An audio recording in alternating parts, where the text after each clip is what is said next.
இந்த நிகழ்வானது இனிதே துவங்க இருக்கிறது. அதை துவக்கும் விதமாக பேராசிரியர் மேலும் சிவசையா அவர்களையும் பேராசிரியர் தமிழவன் ஐயா அவர்களையும் மேடைக்கு வருமாறு அன்புடன் அழைக்கிறேன்.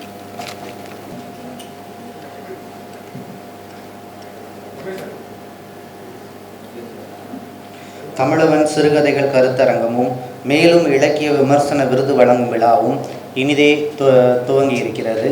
இதில் வரவேற்கும் விதமாக உங்களை எல்லாம் வரவேற்பதில் நான் மற்றற்ற மகிழ்ச்சி அடைகிறேன்.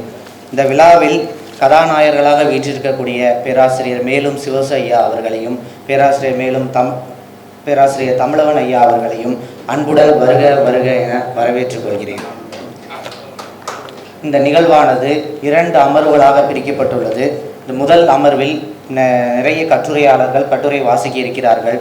பேராசிரியர் தமிழவன் ஐயாவுடைய சிறுகதைகள் குறித்து அத்துணை பேரையும் உங்கள் சார்பாகவும் மேலும் வெளியீட்டகம் சார்பாகவும் வருக வருக என வரவேற்றுக் கொள்கிறேன். 2ஆம் அமர்வில் மேலும் இலக்கிய விமர்சன விருது பெற இருக்கும் விமர்சன விருதாளர்களையும் அதுபோக கௌரவிக்கப்பட இருக்கக்கூடிய 3 பல்கலைக்கழக பேராசிரியர் பெருமக்களையும் விருது வழங்கும் விழாவிற்கு வருகை தர இருக்கும் ஐயா சாகித்ய அகாடமி விருதாளர் ஜோடி குரூஸ் அவர்களையும் உங்கள் சார்பாக வருக வருக என வரவேற்று வரவேற்புரை நிறைவு செய்கிறேன். நன்றி, வணக்கம். நோக்க உரை நிகழ்த்த வருமாறு பேராசிரியர் தமிழவன் ஐயா அவர்களை அன்புடன் உங்கள் சார்பாக அழைக்கிறேன். நண்பர்களே,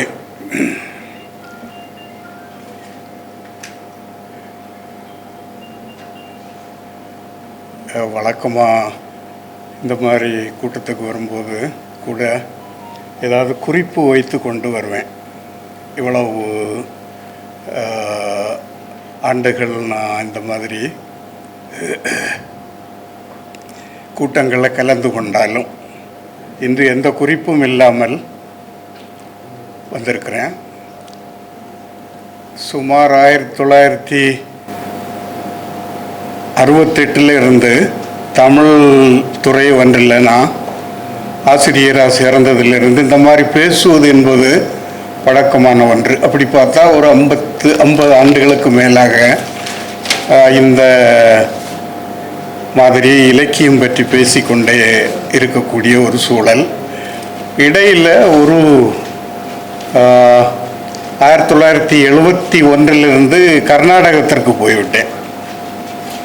எனவே அங்கே இருக்கக்கூடிய உடனே நம்ம இலக்கிய ஆர்வம் இருக்கிறவங்களுக்கு எங்கே போனாலும் எந்த மொழியில் இருந்தாலும் அந்த இலக்கியத்தை நோக்கி நாம் ஈர்க்கப்படுவோம். நான் கர்நாடகத்துக்கு போனப்போ அங்கே பெரிய பெரிய ஜாம்பவான்கள் எல்லாம் இலக்கியத்தில் இருந்தாங்க. இந்திய இலக்கியம் அவர்களுடைய கண்ட்ரோலில் இருந்தது. அதனால் அவங்களுக்கு பின்னாடி 8 ஞானபீட அவார்டு வந்தது. அங்கே எப்படின்னா இலக்கியம் எங்கேருந்து தோன்றுறதுன்னா லண்டனில் இருந்து தோன்றுறது அவங்களுக்கு. நமக்கு கிராமம் பட்டி தொட்டியிலிருந்து தோன்றும். அதுக்கேற்றது போல் நம்முடைய இலக்கியம் இருக்கும். அவங்களுக்கு லண்டனில், அதாவது அனந்தமூர்த்தி பர்மிங்ஹாம் பல்கலைக்கழகத்தில் படித்தவர். அங்கே படிக்கும்போதே அவர் நாவல் எழுதினார். லண்டனில் இருக்கும்போதே நாவல் எழுதுறாரு.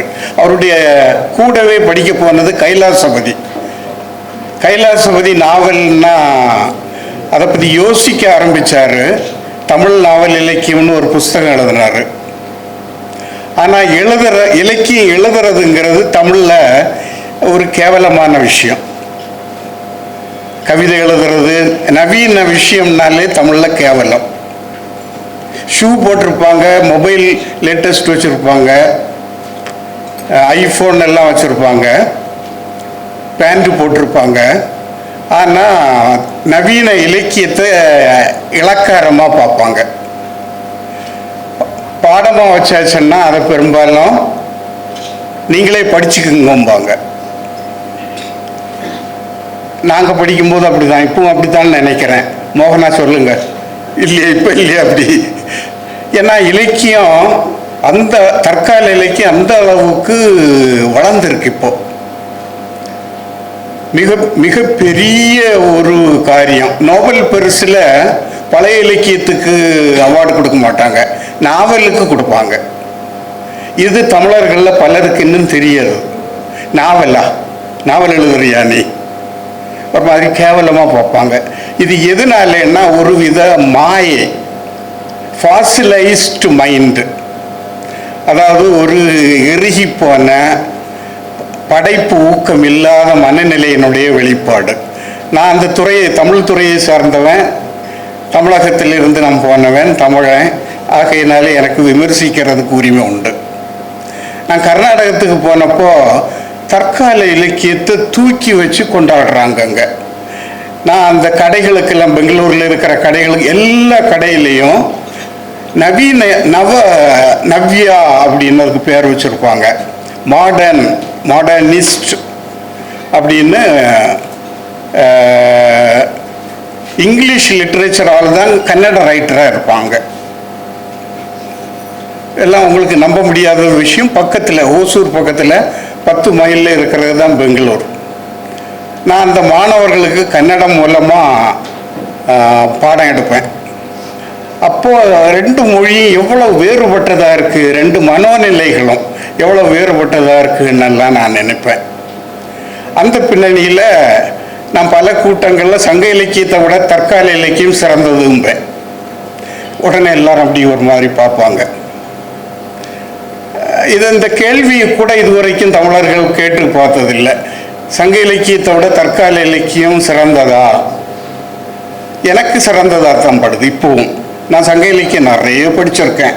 தொல்காப்பியம், அதனுடைய விதிமுறை எல்லாம் படிச்சிருக்கேன்.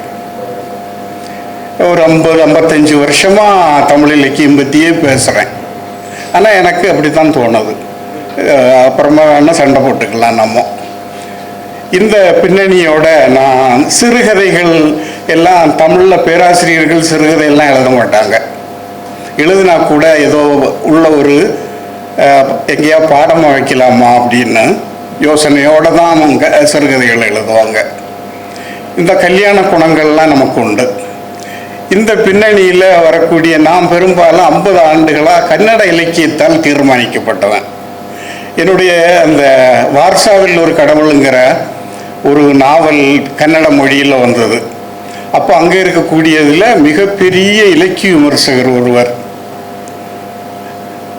அவர் சொன்னார், இவர் எழுதியிருக்கிற இந்த நாவலை ஃபுல்லாக படித்து பார்த்தேன், இது கன்னடத்தையும் உள்வாங்கி தமிழையும் உள்வாங்கி எழுதப்பட்டது, ஆகையினால இது வித்தியாசமாக இருக்கும் அப்படின்னு.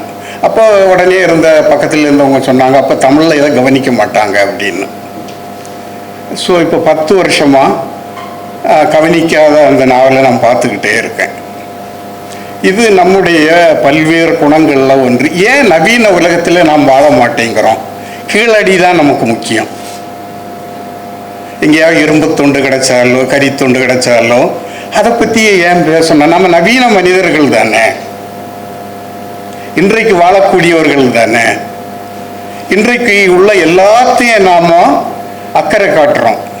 சினிமா, மோகம், இதுபோல் உலகத்தில் ஒரு அடிமை இனம் கிடையவே கிடையாது.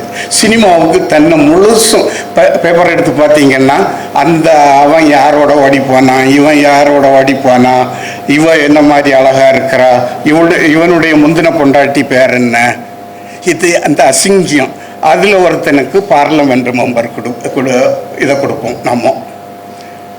இப்படி மொத்த மதிப்பீடே வீழ்ந்து போய் கொண்டிருக்கக்கூடிய ஒரு காலகட்டத்தில் வாழ்கிறோம். உலகத்தை பார்த்தா கூட எனக்கு அப்படித்தான் தெரியுதுன்னே. கொடூரமான ஒரு உலகம். பாலஸ்தீன், தமிழில் எங்கேயாவது பாலஸ்தீனை பற்றி எல்லாம் பேசுகிறாங்களா எழுதுகிறாங்களான்னு பார்த்தா ஒரு இடத்துலையும் இருக்காது. 1-2 முஸ்லீம்கள் எழுதுவாங்களான்னு நம்ம எதிர்பார்ப்போம். நம்ம ஏதாவது கட்டுரை கேட்கணும், ஒரு முஸ்லீமை பார்த்து பாலஸ்தீன் பற்றி மற்றவங்களுக்கு அது பிரச்சனை இல்லையா? தினம் சுமார் 60 குழந்தைகளை கொண்டுக்கிட்டே இருக்கான் ஒருத்தன், ஒரு கொடூரன். இந்த மாதிரி விஷயத்தை எல்லாம் பற்றி நமக்கு கவலையே. நவீன வாழ்க்கை ஏன் நமக்கு இது ஏதோ ஒரு உளவியல் பிரச்சனை இருக்குது. இதுகளை எல்லாத்தையும் பார்க்கறதுக்காகத்தான் நவீன இலக்கியத்தை பற்றி நாம் பேச வேண்டிய ஒரு கட்டாயத்தில் இருக்கிறோம். ஆகையினால நான் நவீன இலக்கியத்துக்கு வந்தேன். எனக்கு வழிகாட்டினவங்கள்லாம் கன்னடர்கள், தமிழர்கள் கிடையாது. தமிழர்களில் இருந்தவங்கள்லாம் அவங்களும் பட்டம் பெறாதவர்கள். அதில் கானாசு ஒருத்தர் அந்த காலத்து பிஏ, புதுமைப்பித்தன் அந்த காலத்து பிஏ. அதை பற்றியெல்லாம் யாரும் கண்டுக்க மாட்டாங்க. ஆனால் நம்ம தமிழ் துறையில் பெரும்பாலும் கானாசு புஸ்தகம் எல்லாம் இதுவரைக்கும் பாடமாக எங்கேயாவது வச்சுருக்காங்களாங்கிறது எனக்கு சந்தேகமாக இருக்குது. புதுமைப்பித்தனை வேறு காரணங்களுக்காக வச்சுருப்பாங்க, உண்மையான இலக்கிய காரணங்களுக்காக அவரை அணுகிறோமா இல்லையா அப்படிங்கிறது சந்தேகமாக இருக்குது. ஸோ இந்த சூழ்நிலையில் நான் இதை பற்றி என்ன பேசலாம் அப்படின்னு யோசித்து பார்க்கும்போது ஒரு நண்பர் இங்கே வந்திருக்கிறார். அவர் பேரை சொல்ல வேண்டாம். அவரை நானுமா இலக்கியம் அப்பப்போ பேசுவோம். அப்போது அவர் சொன்னார், நான் ஒரு கதை எழுதினேன், மாட்டிக்கிட்டேன் அப்படின்னாரு.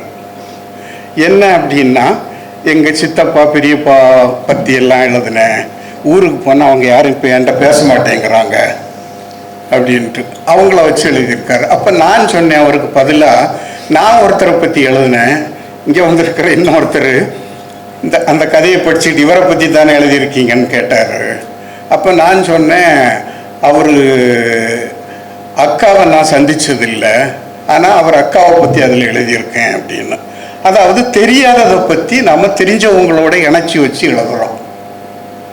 அப்போ அந்த முதல்ல பெரியப்பா சித்தப்பாட்ட சண்டை போட்டேன்னு சொன்னவர்கிட்ட சொன்னேன், நீங்கள் நிஜத்தை அப்படியே எழுதக்கூடாது,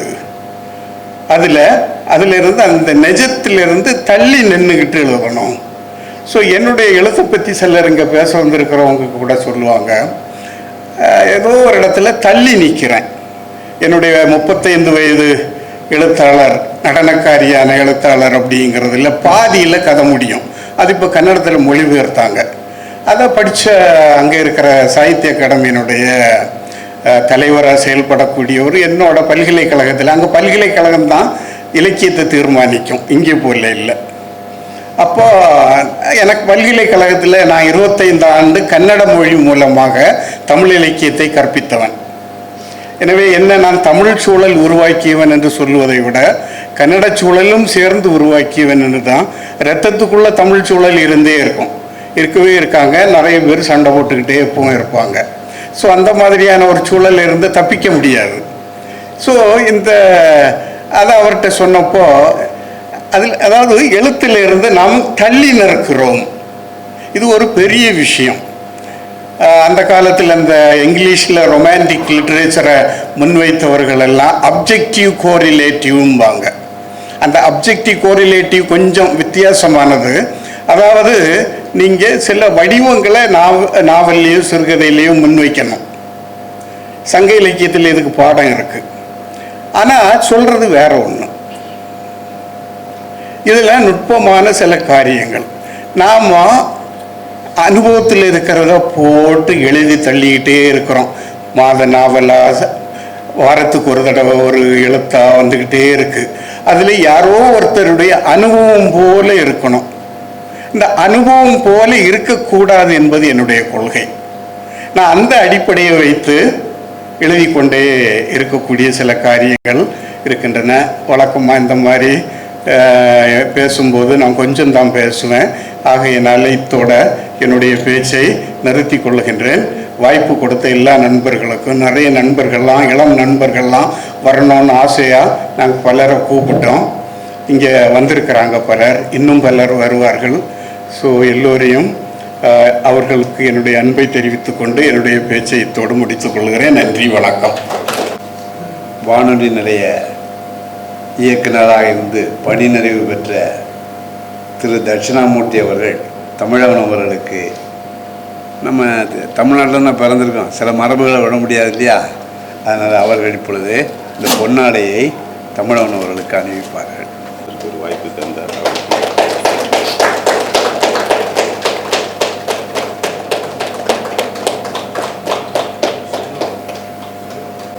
எல்லாருக்கும் வணக்கம். சில அடிப்படை உண்மைகளை சொல்லாமல் இருக்க முடியாது. 1965களில் பலருக்கு தெரிஞ்சிருக்கலாம் இந்திய எதிர்ப்பு போராட்டம். அப்போ இந்திய எதிர்ப்பு போராட்டத்தில் கம்யூனிஸ்ட் கட்சிக்காரங்களுக்கெல்லாம் ஒன்றும் பங்கே கிடையாது. ஏன்னா அவங்க இந்த உள்நாட்டு பிரச்சனைகளுக்கு அவங்க அடிக்கடி வர மாட்டாங்க, சர்வதேசிய பிரச்சனைகளுக்கு தான் அவங்க எப்போவுமே மூக்க நுழைப்பாங்க. ஆனால் நாம் அப்போது இந்தி எதிர்ப்பு போராட்டத்தை எடுத்தது அப்படிங்கிறது திராவிடம் என்று சொல்லியிருக்கக்கூடிய கட்சி சார்ந்திருக்கக்கூடியவர்கள். அதில் தமிழன் அவர்களும் நானும், அவர் வேறு பிரிவு, என்னை விட 2-3 ஆண்டுகள் மேலே படித்தவர்.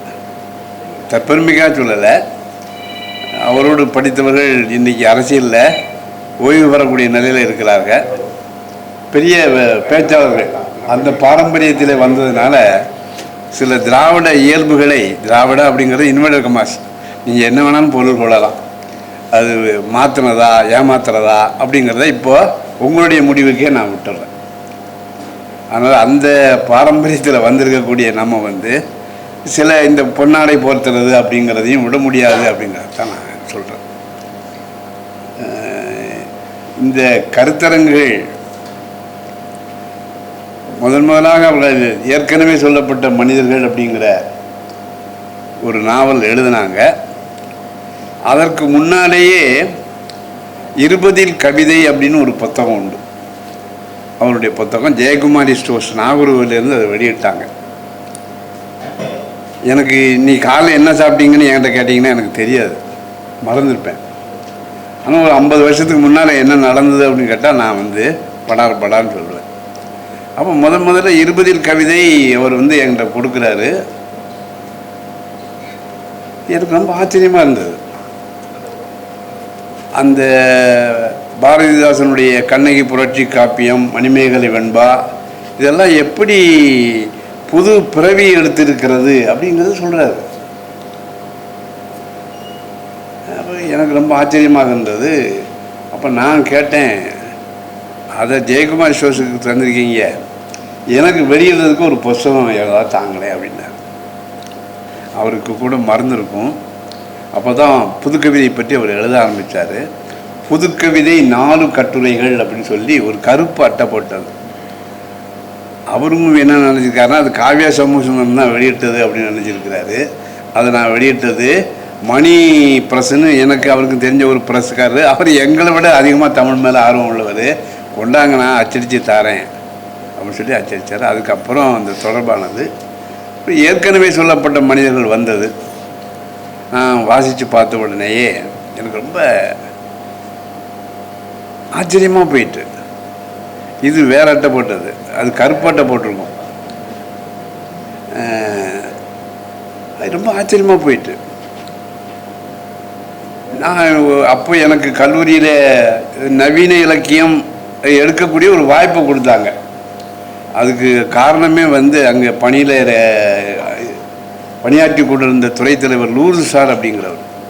லூர்து சார் தான் அவருடைய புஸ்தகம் ஸ்ட்ரக்சரலிசம் என்று சொல்லக்கூடிய ஒரு புஸ்தகத்தை முதல்ல போட்டார். அவருக்கும் ஸ்ட்ரக்சரலிசம்னா என்னன்னே தெரியாது, அது வேறு விஷயம். ஆனால் நவீன விஷயத்தை அறிமுகப்படுத்த வேண்டும் என்ற ஆர்வம் உள்ளவர், என்ன மாதிரி வச்சுக்கோங்களேன். அதில் வந்தது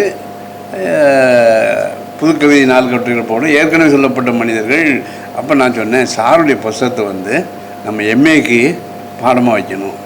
அப்போ பாண்டியன் சார்னு ஒருத்தர் உண்டு, அவர் நல்ல லிட்ரேச்சர் நாவல் நல்லா நடத்துவார். அவர் என்ன நாவல் நடத்துவார்னா கல்கியினுடைய ஏதாவது ஒரு நாவல் ரொம்ப சுவாரஸ்யமாக, முக்கோண காதல் நாற்கோண காதல்லாம் இருக்குல்ல, அதனால் அது ரொம்ப இன்ட்ரெஸ்டான இருப்பார். பையங்களுக்கெல்லாம் ரொம்ப பிடிச்சி போயிருக்கும். அவர்கிட்ட கொண்டு இதை நீங்கள் நடத்தணும் அப்படின்னு. இதில் இந்த புஸ்தகத்தை யாரில், எங்கள் பாஷையில் சொல்கிறேன், இதில் இந்த புஸ்தகத்தை யாரில் ப்ரிஸ்கிரைப் பண்ணால் நான் தான் பண்ணேன். அப்போ நீ பண்ணல நீயே நடத்து அப்படின்ட்டு. ஏன்னா அவருக்கு நடத்த முடியல. அந்த கல்கி பாணிக்கு நாவல்களை நடத்தினவங்களுக்கு ஏற்கனவே சொல்லப்பட்ட மனிதர்கள் கொண்டாந்து நிறுத்தின உடனே தன்னுடைய மண்டையை கொண்டு போய் ஒரு சோத்தில் முட்டை மாதிரி ஆயிட்டு, நம்ம மண்டையெல்லாம் வலிக்கு. வழக்கமாக நம்ம நடத்துகிறத பையன் மண்டை வலிக்கணும், ஆனால் இங்கே நம்ம மண்டெல்லாம் வலிக்குது, நீயும் ஓ மண்டை நீயே உடச்சிக்கோ அப்படின்னு சொல்லி விட்டேன். அப்போ தான் நாச்சிமுத்து சார்லாம் நிறைய எப்போ அது சாதாரண நாவல் நினைச்சிடாத, அது பல விஷயங்கள் அடங்குனது அப்படின்னு சொன்னார். அப்போ தான் அசோகமித்திரன் கூட அதை பற்றி ஒரு குறிப்பெழி இருப்பார். இவர் அதில் எழுதியிருந்தார், எனக்கு இந்த மாதிரி நாவல்கள் எழுதுவதற்கு சில பேர் அடிப்படையாக இருந்தார்கள், அப்போ அவர் இவர்கிட்ட சொல்கிறார், நீ அந்த விஷயத்தை சொல்லியிருக்கக்கூடாது அப்படின்னு. இல்லை என்னை பாதித்தவங்களை பற்றி நான் சொல்கிறேன், தப்பு இல்லை அப்படின்னு சொல்கிறார். ஏன்னா சிலருடைய பாணி இந்த கல்கியினுடைய பாணி தான் தெரியுமே. இங்கிலீஷில் இருக்கக்கூடிய நாவல்களில் வந்து தமிழ் கவனையோ அல்லது தமிழ் சேலையோ உடுத்தி நாவலாக்கி நமக்கு கொடுத்துருவார், நம்மளும் சுவாரஸ்யமாக வாசிப்போம். அந்த ஏற்கனவே சொல்லப்பட்ட எதுக்கு இயல்பாக பேசுகிறேன், நான் யாரையும் இது பண்ண வெளி ரங்கராஜ் சாரும் சம்மு சாரும் என்னமோ வச்சு குத்தி பேசிகிட்டு இருக்கான் அப்படின்னு நினைக்கிறாங்க. அது இல்லை, நான் யாரையும் குத்த வேண்டிய அவசியம் இல்லை. என்ன குத்துறதுக்கு யாராவது தயாராக இருந்தால் என்னுடைய மார்பை கூட நான் காட்ட தயாராக இருக்கிறேன். அதனால் அந்த மாதிரி ஒரு ஆரம்பத்திலேயே நான் அண்ணாமலையில் படித்தேன். எனக்கு 70களில் அறிமுகமாகிற போதே ஒரு வித்தியாசமான எழுத்தை நான் சந்திக்கிறேன். அதுக்கு முன்னாடி எனக்கு எங்கள் ஊரில் தமிழ் பேரவையெல்லாம் நடக்குது, நிறைய பெரிய பெரிய KRP விஸ்வநாதம்லாம் வந்து நாங்கள் பேச வைக்கிறோம். இங்கே கல்லூரிக்கு பணியாற்ற வருகிற போது தான் அவருடைய தொடர்பு கிடைத்த உடனேயே ஓஹோ நாம் இனிமேல் தமிழையும் முக்கியம், ஏன்னா நான் பேசுகிறது தமிழ் மொழி தானே பேசிகிட்டு இருக்கிறேன். ஆனால் தமிழ் மொழி என்னுடைய உள்ளத்துக்குள்ளே இருக்குது. ஆனால் உண்மையிலேயே உலகத்திலே நடக்கக்கூடிய பல புதிய விஷயங்களை 1972களிலேயே அறிமுகப்படுத்தக்கூடிய தமிழவனை நான் அப்போ இனம் காண்றேன். அன்னையிலேருந்து ஒரு பிடித்த ஒரு தொடர்பு தான். இன்றைக்கும் நாம் வேலை பார்த்த கல்லூரியிலையோ அல்ல எங்கே இருக்கக்கூடியவங்களையோ ஏன் நீங்கள் ஒரு 200 கூட்டங்களுக்கு மேலே ஆயிற்று காணொளி காட்சி இந்த வாரந்தோறும் புதன்கிழமை நடந்துருக்கிறேன். தமிழன் மற்றும் பேசிகிட்டு இருக்கீங்களே, நான் பேசக்கூடிய ஒரே ஒரு புனைகதை விமர்சகர் அப்படின்னு சொல்ல எனக்கு தெரிஞ்ச அளவில் தமிழவன் தான் இருக்கிறாரு. வேறு யார் இருக்கான்னு சொல்லுங்கள். நான் நவீனத்தில் யார் இருக்காங்க, அதாவது 1970களுக்கு பின்னாலே யார் இருக்காங்க? முன்னாடி இருந்தாங்க, புதுமைப்பித்தன் இருந்தார், காணாசு இருந்தார், சீசு செல்லப்பா இருந்தாங்க, எல்லோரும் தோமசி இருந்தாங்க, எல்லாமே. இப்போ 1970களுக்கு பின்னாலே அந்த பாதையில் நடைபெறக்கூடிய இப்போ கன்னியாகுமரியிலேயே நிறைய பேர் எழுதியிருக்காங்க. இங்கே நாம் வந்து ரூபா செலவழித்து கூட்டம் நடத்துகிறோம். அங்கே ஒருத்தர் இருக்கிறார், அவர் ஒரு கூட்டம் போட்டார்னா அவர் கூட்டத்துக்கு வரக்கூடியவங்க ஒவ்வொருத்தரும் 100 ரூபாய்க்கு டிக்கெட் வாங்கணும். என்ன அநியாயம் பாருங்கள். எழுத்து தான் விற்கணும் அப்படின்னு சொல்லிச்சுன்னா பேச்சையும் கூட விற்க ஆரம்பிச்சிட்டான். நான் யாரை சொல்கிறேன் அப்படிங்கிறது எங்கள் ஊருக்காரங்களுக்கு தெரியும். ஏன்னா எங்கள் ஊரில் தான் இந்த மாதிரி இழிச்சவன் அதிகமாக இருப்பான். எங்கே ரூபா கொடுத்தாலும் அது வசதியாக இருக்கும் அப்படின்ட்டு அந்த இதில் போச்சு. அதுக்கப்புறம் பார்த்தாச்சுன்னு சொன்னால் GK எழுதிய மர்ம நாவல், அதுக்கப்புறம் வார்சாவில் ஒரு கடவுள், ஆடிப்பாவை போல, இந்த மாதிரி நிறைய நாவல்கள். சில சமயம் அவர் என்ன செய்வார்னா ஸ்கிரிப்டாக இருக்கும்போது டைப் அடித்து எங்களுக்கு அனுப்பிடுவார். அப்போது உண்மையிலே தமிழ்நாட்டில் வந்து பெருமைக்காக சொல்லலை, சவேரியார் கல்லூரி வந்து மாடர்ன் லிட்ரேச்சரில் அதிகமாக அறிமுகப்படுத்துகிற ஒரு கூட்டம். இன்றைக்கும் எங்கிட்ட படித்த மாணவர்கள் காணாசோவை தெரிஞ்சிருப்பாங்க, புதுமைப்பித்தனை தெரிஞ்சிருப்பாங்க, எந்த ஒரு கதையுமே தெரிஞ்சிருப்பாங்க, இப்போவும் ஆர்வமாக இருக்கிறாங்க. அந்த பின்புலத்திலே தான் இன்றைக்கும் நான் என்ன செஞ்சிட்ருக்கிறேன், தமிழவன் அவர் உலகத்திலே சிறந்த படைப்பாளின்னு சொல்லலை, உலக சிறுகதையாகட்டும் அல்லது நாவலாகட்டும் அல்லது விமர்சனங்கள் ஆகட்டும் ஒரு உயர்ந்த ஒரு உச்சியிலே நின்று கொண்டு தன்னுடைய மொழியிலே தன்னுடைய மொழி சார்ந்திருக்கக்கூடிய படைப்பிலக்கியங்களை அறிமுகப்படுத்தி உலக தரத்திற்கு கொண்டு போகின்ற மாதிரியான ஒரு முயற்சியை தமிழ் மொழியை பொறுத்தவரையில் அவர்கள் எடுத்துக்கொண்டிருக்கிறார்கள். இந்த அசஸ்மெண்ட்டு சரிதானா? ஏன்னா நான் வாத்தியாராக இருந்து ரிட்டையர்ட் ஆனவங்கனால ஓயாமல் கேள்வி கேட்டுகிட்டே இருப்பேன். விக்டர் பாபு நான் சொல்கிறது சரிதானா? ஆமாம், என்ன படித்தவன் பையன் வேறு என்னதுமா படித்து முடித்து ரொம்ப நாள் ஆகிட்டாலும் சரிதான் சரிதான் அப்படின்னு சொல்லுவாங்க.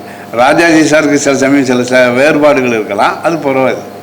அதனால தான் தொடர்ந்து இப்போ நீங்கள் இந்த இதில் கூட பார்த்துருப்பீங்க, கேட்டாங்க இந்த 3 பேர் யார் அப்படின்னு கேட்டாங்க.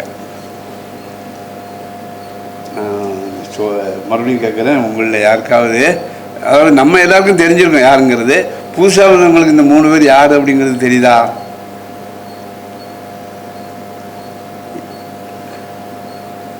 இந்த கீழே இருக்கக்கூடிய 3 அவரு தெரியும் எல்லாருக்குமே.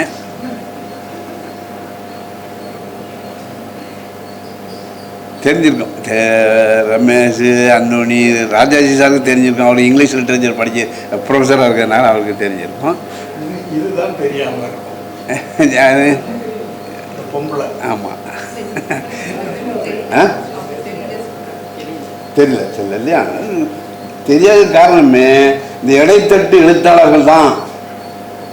ஸ்டேட்மெண்ட் நான் சொல்கிறேன், நீங்கள் தெரியன்னு சொன்னீங்க இல்லையா? தெரியாததுக்கு காரணம் இந்த இடைநிலை பத்திரிகைக்காரன் இருக்கான் பாருங்க, அவன் செய்கிற வேலை தான் இது. வெளிரங்கராஜனுக்கு தெரியும், ஏன்னா அவர் நாடகத்தில் அந்த மாதிரியான முயற்சி. சண்முகம் சாருக்கு தெரியும், ஏன்னா அவர் விமர்சனத்தில் புதிய நோக்க போகக்கூடியவர். அவங்க ஜூலியா கிறிஸ்தவா, இன்னொருத்தர் ஃபோர்கஸு, இன்னொருத்தர் Marquez. Julia Kristeva, sorry Virginia Woolf. Virginia Woolf. நான் யூலியா கிறிஸ்தவா படத்தை போட சொன்னதுக்கு மாறிட்டு இருந்ததில். யூலியா கிறிஸ்தவா தான் நான் எதுக்காக யூலியா கிறிஸ்தவா போட சொன்னேன்னா, அவங்க தாய்மை பெண்ணியம் அப்படிங்கிற ஒரு கான்செப்டை வைக்கிறாங்க இல்லையா? இன்னைக்கு இருக்கக்கூடிய பெண்ணியம் அப்படிங்கிறது மிதவாத பெண்ணியம், தீவிரவாத பெண்ணியம், மார்க்சிய பெண்ணியம், அந்த பெண்ணியம், இந்த பெண்ணியம்னு வருது பார்த்தீங்களா?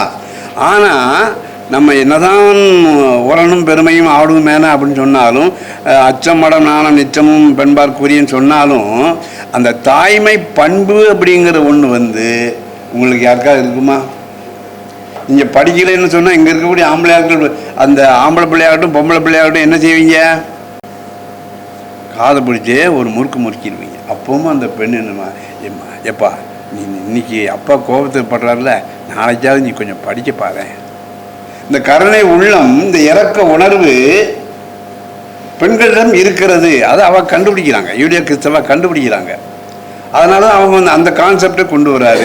இதை இவர் எப்படியோ ஒரு இதில் கொண்டு வர்றாரு. தாய்மை பெண்ணியம் அப்படிங்கிற ஒன்று. உங்கள் மற்ற எழுத்தாளர்கள் எல்லாருமே லத்தீன் அமெரிக்க எழுத்தாளராக இருந்தாலும் கூட என்ன செய்கிறாங்க, அவங்க தமிழில் நிறைய சோதனை முயற்சிகளையும் உலக இலக்கியங்களில் தாங்கள் ஒரு தனி சாதனை புரிந்தவர்கள் என்று சொல்லக்கூடிய விதத்திலேயும் எழுதி கொண்டிருக்கிறார்கள். இன்னும் நிறைய பேர் இருக்கிறாங்க. எல்லா படத்தையும் போட்டாச்சுன்னா ஃப்ளக்ஸும் இருக்கு, அதுதான் இருக்கும். அப்படிங்கிறனால ஒரு உதாரணத்திற்கு இந்த 3 பேர் சொன்னேன். இப்போது இந்த தமிழவன் சிறுகதைகள் அப்படிங்கிற இதில் நான் ஒரே ஒரு சின்ன செய்தி மட்டும் சொல்லிடுறேன். இப்போது இந்த புக்கர் பரிசு நவீனத்தில் விட்டாங்க இல்லையா, இதைய ஹாட் லேம்புன்னு சொல்லக்கூடிய ஒன்று வெளியிட்டாங்க இல்லையா? அவங்க போட்டிருக்காங்க, அதை டிரான்ஸ்லேட் பண்ணியிருக்காங்க. அப்போ அந்த மொழிபெயர்த்த வக்கீலம்மா என்ன சொல்கிறாங்கன்னு சொன்னால், மொழிபெயர்ப்பதற்கு கடினமாக இருந்தது. நான் அதை தட்சிணாமூர்த்தி சார்ட்ட ஏற்கனவே சொல்லியிருந்தேன். இந்த கூட்டத்தில் நான் அறிவிக்கிறேன். நம்ம இதில் வரக்கூடியவங்க, நீங்கள் தமிழவனுடைய 5 தொகுப்புகள் போட்டிருக்காங்க. முதல்ல தமிழவன் சிறுகதைகள் அப்படிங்கிறது காவியா வெளியிட்டது. அது நீங்கள் பலரும் பார்த்துருக்க மாட்டீங்க, புழு அட்டை போட்டிருக்கும் இல்லையா? இரண்டாவதாக வந்தது இரட்டை சொற்கள் அப்படிங்கிறது. மூன்றாவது நடனக்காரியான 35 வயது எழுத்தாளர் அப்படிங்கிறது. நாலாவது கருஞ்சிவப்பு ஈசல்கள். 5வது இறந்து போனவன் பேசிக்கொண்டே இருந்தான். இது நான் கரெக்டாக அந்த ஆர்டர் படி சொல்கிறேன்னா சொல்கிறேன்னு ஒரு ராஜா சொல்கிறோம்ல, இவங்க வரலையா, முத்தையன் சார் சந்திரன் சார்லாம் வந்துட்டு இருக்காங்க. இது இடைப்பரவரல் மாதிரி. அப்போது இந்த 5 சிறுகதை தொகுப்புகளிலேயும் அந்த இறந்து போனவன் பேசிக்கொண்டே இருந்தான்னா சில கதைகள் திரும்ப ரிப்பீட் ஆகிருக்கும்.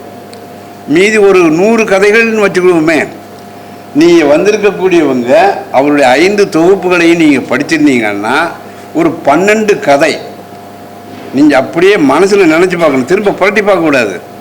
இவருடைய தொகுப்புகள் நம்ம 5ஐயும் படிச்சிருக்கிறோம், இதில் எனக்கு எது நினைவில் நிற்கிறது, நினைவில் நிற்கிற நினைவு அப்படிங்கிறத நம்ம ஜட்ஜ் பண்ணுற ஒரு பெரிய ஸ்கேலு.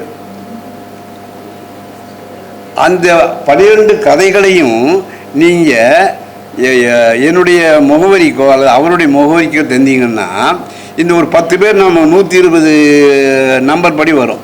இந்த 120லேயும் ஒரு 12 கதை பொதுமையாக வரும் இல்லையா, எல்லாரும் சொல்லக்கூடிய கதைகளாக இருக்கும் இல்லையா.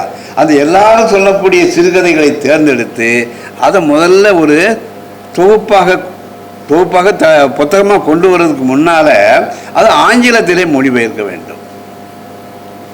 ஆங்கிலத்தில் மொழிபெயர்க்கு தான் நான் தட்சிணாமூர்த்தி சார் இன்னும் வெவ்வேறு கல்லூரிகளில் கொஞ்சம் கொஞ்சம் பேராசிரியர்களை நினைத்து கொண்டிருக்கிறேன். அவங்க வந்து தமிழும் அவங்களுக்கு தமிழ்லேயும் கிரியேட்டிவ் டேலண்ட்ஸ் உள்ளவங்க. அவங்க ஆங்கிலத்திலேயும் புலமை உடையவர்களாக இருக்கிறாங்க. நம்மளையும் நிறைய இருக்கலாம். அப்படி ஒரு யாரையாவது ஒருத்தர் தான் முழுமையாக ஒப்படைக்கணும். ஏன்னா அவங்களுடைய லாங்குவேஜ் வந்து ஒன்று போல் இருக்கணும். ஒவ்வொரு கதையும் நீங்கள் ஒவ்வொரு ஆட்டை கொடுக்கலாமே அப்படின்னு சொன்னால் அது வந்து அந்த தொகுப்பு வந்து ஒரு முழுமையான நிறைவு பெற்ற தொகுப்பாக இருக்காது. அந்த 12 கதைகளையும் தமிழில் இருக்கக்கூடிய கதைகளை எல்லாம் தொகுத்து ஒருத்தர் கொடுத்து ஆங்கிலத்தில் நீங்கள் மொழிபெயருங்க. அதுக்கு நல்ல ரெமுனரேஷன் கொடுக்க நான் தயார். வெளியிடுறதுக்கு நான் வெளியிட மாட்டேன். அது ஒரு பெரிய நமக்கு ஏதாவது அவங்கள்ட்டையும் ஒரு கான்ட்ராக்ட் பேசி நீங்கள் வெளியிடுங்க. ஏனென்றால் தமிழ் மொழியிலேயும் உலக அளவில் எழுதக்கூடிய எழுத்தாளர்கள் இருக்கிறார்கள் என்பதை வெளிப்படுத்துவதற்கு இன்றைக்கி நாம் எங்கே போக வேண்டியிருக்கிறது? ஆங்கிலத்தினுடைய துணை இல்லாமல் நாம் வெறுமனை என்ன செய்ய முடியாது. திரும்ப திரும்ப நமக்குள்ளே பேசி கொண்டிருப்பதில் இல்லையா அந்த ஒரு திட்டம் மாத்திரம் இருக்கிறது. எல்லாருக்குமே ஒரு ஆசையாக தான் இருக்கும். அதற்கு நீங்கள் தமிழவனுடைய சிறுகதைகளை இதுவரைக்கும் படிக்காதவர்கள் படித்தாவது என்ன செய்யணும்? ஒரு 12 சிறுகதைகளை உங்களுக்கு பிடித்த எந்த கதையானாலும் சரிதான், அதை நீங்கள் எனக்கு எப்படியாவது வாட்ஸ்அப் மூலமாக நான் ஒரு நம்பர் தரேன், அதுக்கு அனுப்புனீங்கன்னா அதை ஒரு டிரான்ஸ்லேஷன் அப்படிங்கிறதுலாம் நிச்சயமாக 3 மாதம் 4 மாதத்தில் நிறைவேறக்கூடிய ஒரு திட்டம் கிடையாது. குறைந்தபட்சம் 1 வருஷம் அல்லது 2 வருஷம் கூட நமக்கு ஆகலாம். ஆனால் நல்ல ரெமுனரேஷன் நான் தர தயாராக இருக்கிறேன். வெளியிடக்கூடிய கம்பெனி உலக அளவிலே சொல்லக்கூடிய கம்பெனியாக இருக்கும். இங்கேயும் சில பேர் நான் உலக சிறுகதைகளை உலக நாவல்களை எல்லாம் மொழிபெயர்த்து தந்துட்டு இருக்கேன்னு சொல்லி இந்த இடைத்தரகர்கள் முயற்சி பண்ணி வெற்றி பெற்றுட்டு இருக்காங்க. அது வேறு விஷயம். ஆனால் உண்மையிலேயே அந்த புக்கர் பரிசு பெற்றிருக்கக்கூடிய தொகுப்புகளை விட நான் அவர்கிட்ட பேசினேன். அந்த புக்கர் பரிசு ஆங்கிலத்தில் வந்தவுடனே பேசினேன். அங்கே நம்ம ராணின்னு ஒரு பத்திரிகை வரும், கேள்விப்பட்டிருப்பீங்க. அந்த ராணியில் வரக்கூடிய ரம்சானில் வந்து ரம்சான் மலர்னு ஒன்று வெளியிடுவாங்க. அதில் வரக்கூடிய சிறுகதைகள் மாதிரி தான் அதுவும் இருக்குது. அப்போ அதுக்கே புக்கர் பரிசு கொடுத்துட்டாங்க. தஜனவசா சொன்னாங்க, நீங்கள் புக்கர் பரிசு ஒன்றும் பெரிய உயர்த்த பரிசுன்னு நினைக்காதீங்க, அவனும் நம்ம ஒரு படியில் இருக்கான், நாம் ஒரு படியில் இருக்கிறோம் அப்படின்னு சொன்னாங்க. இது ஒரு திட்டம். இரண்டாவதாக இந்த காணொளி காட்சின்னு ஒன்று நடத்திட்டுருக்கோம் பார்த்தீங்களா. இதில் வந்து முதல்ல நாங்கள் ஒரு 10 பேர் தான் திரும்ப பேசியே இருந்தோம். இப்போ பார்த்தாச்சுன்னு சொன்னால் நம்ம தேசத்தை விட அடுத்த நாட்டுக்கு போயிருக்கு. அங்கே ரொம்ப ஆச்சரியமாக இருக்கு எனக்கு. ஃபஸ்ட்டு பிஏ தமிழ் லிட்ரேச்சர் படிக்கக்கூடிய 2-3 பொண்ணுகள் வந்து பேச ஆரம்பிக்கிறாங்க. நான் ஒரு தடவை கதை அனுப்பலைன்னு நீங்கள் ஏன் எங்களுக்கு கதை அனுப்பலை? நாங்கள் இந்த மட்டக்களப்புங்கிற நாட்டை சார்ந்தவங்கனால எங்களுக்கு தமிழ் தெரியாதுன்னு நீங்கள் நினைக்கிறீங்களா? இல்லைம்மா, நீங்கள் படிக்கணும் அப்படிங்கிறதுக்காக. ரோமிலேருந்து ஒரு ஃபாதர் அனுப்புகிறாரு, எனக்கு இந்த கதையை பற்றி நான் பேசணும் பொருங்க. நம்ம முதல்ல தமிழ்நாட்டுக்குள்ளே காலை ஊனிக்கிடுவோம். நமக்கு மண்ணில் காலை ஊனாமல் வானத்தில் போய் காலை ஊனோம்னா கீழே தொப்புன்னு தான் விழுந்துருவோம். அதனால் அப்போ அந்த வாசக தொகையானது எண்ணிக்கையானது அதிகமாக பெருக ஆரம்பிக்கிறது. இதுக்கு என்ன ஒரு முக்கியமான காரணம் அப்படின்னு நானும் நினைக்கிறேன்னு சொன்னால், ஒரு பெரிய ரீப்ளேஸ்மெண்ட்டு. புதுமைப்பித்தன் என்ன சொல்கிறாரு? நான் தான் பிரம்மான்றார், நான் தான் எல்லாமே, என்னை விட்டால் வேறு யாரும் கிடையாது. அப்போ படிக்கக்கூடிய வாசகன் அவன்கிட்ட நான் கொடுத்துருக்கேன், அவ்வளோதான். நான் தான் உலகத்தில் பெரிய ஆள், படைப்பாடி பெரியவன் முதலாமவன் வாசகன். ஊழியில் டெக்ஸ்ட் வருகிறது, பிரதி வருகிறது, அதற்கு பின்னாலே வாசகன். அப்போ இந்த காணொளி நிகழ்ச்சியானது அப்படியே தலைகீழாக போட்டு விட்டது. இப்போ வாசகன் அப்படி சொல்லக்கூடியவன் முதலிடத்திற்கு வந்து விடுகிறான், டெக்ஸ்ட் அதே இடத்துல இருந்து கொண்டிருக்கிறது. இப்பொழுது படைப்பாடி முதலாவதாக இருக்கிறார், 3ஆவதாக இருக்கிறார். ஆனால் நான் படைப்பாளியை குறைத்து மதிப்பிடலை. அது இவர் சொல்வார் இல்லையா, பார்த்து சொன்ன மாதிரி ஆதர் இஸ் டெட் அப்படின்னு நான் சொல்லலை. நான் அதில் தனியான ஒரு பாணி இருக்கு. அந்த டெக்ஸ்ட்டை எழுதுகிற போது இருக்கக்கூடிய மன உணர்வுடைய அந்த எழுதுவோரை பிடித்திருப்பான் இல்லையா, அவனுடைய மனம் உயிரோடு இருக்கிறது. அவனுடைய பௌதீக பூத உடலானது இறந்து போயிருக்கலாமே ஒழிய அந்த எழுதக்கூடிய அந்த ஸ்டைலை தீர்மானிக்கக்கூடிய அந்த சமயத்தில் உள்ள அந்த மன உணர்வானது அதில் வெளிப்படுகிறது. அதான் வாட் இஸ் அன் ஆதர் அப்படின்னு இன்னொருத்தர் கேள்வி கேட்பார். ஆதர் இஸ் டெட்னு சொன்னால் அது கிடையாது, வாட் இஸ் அன் ஆதர்.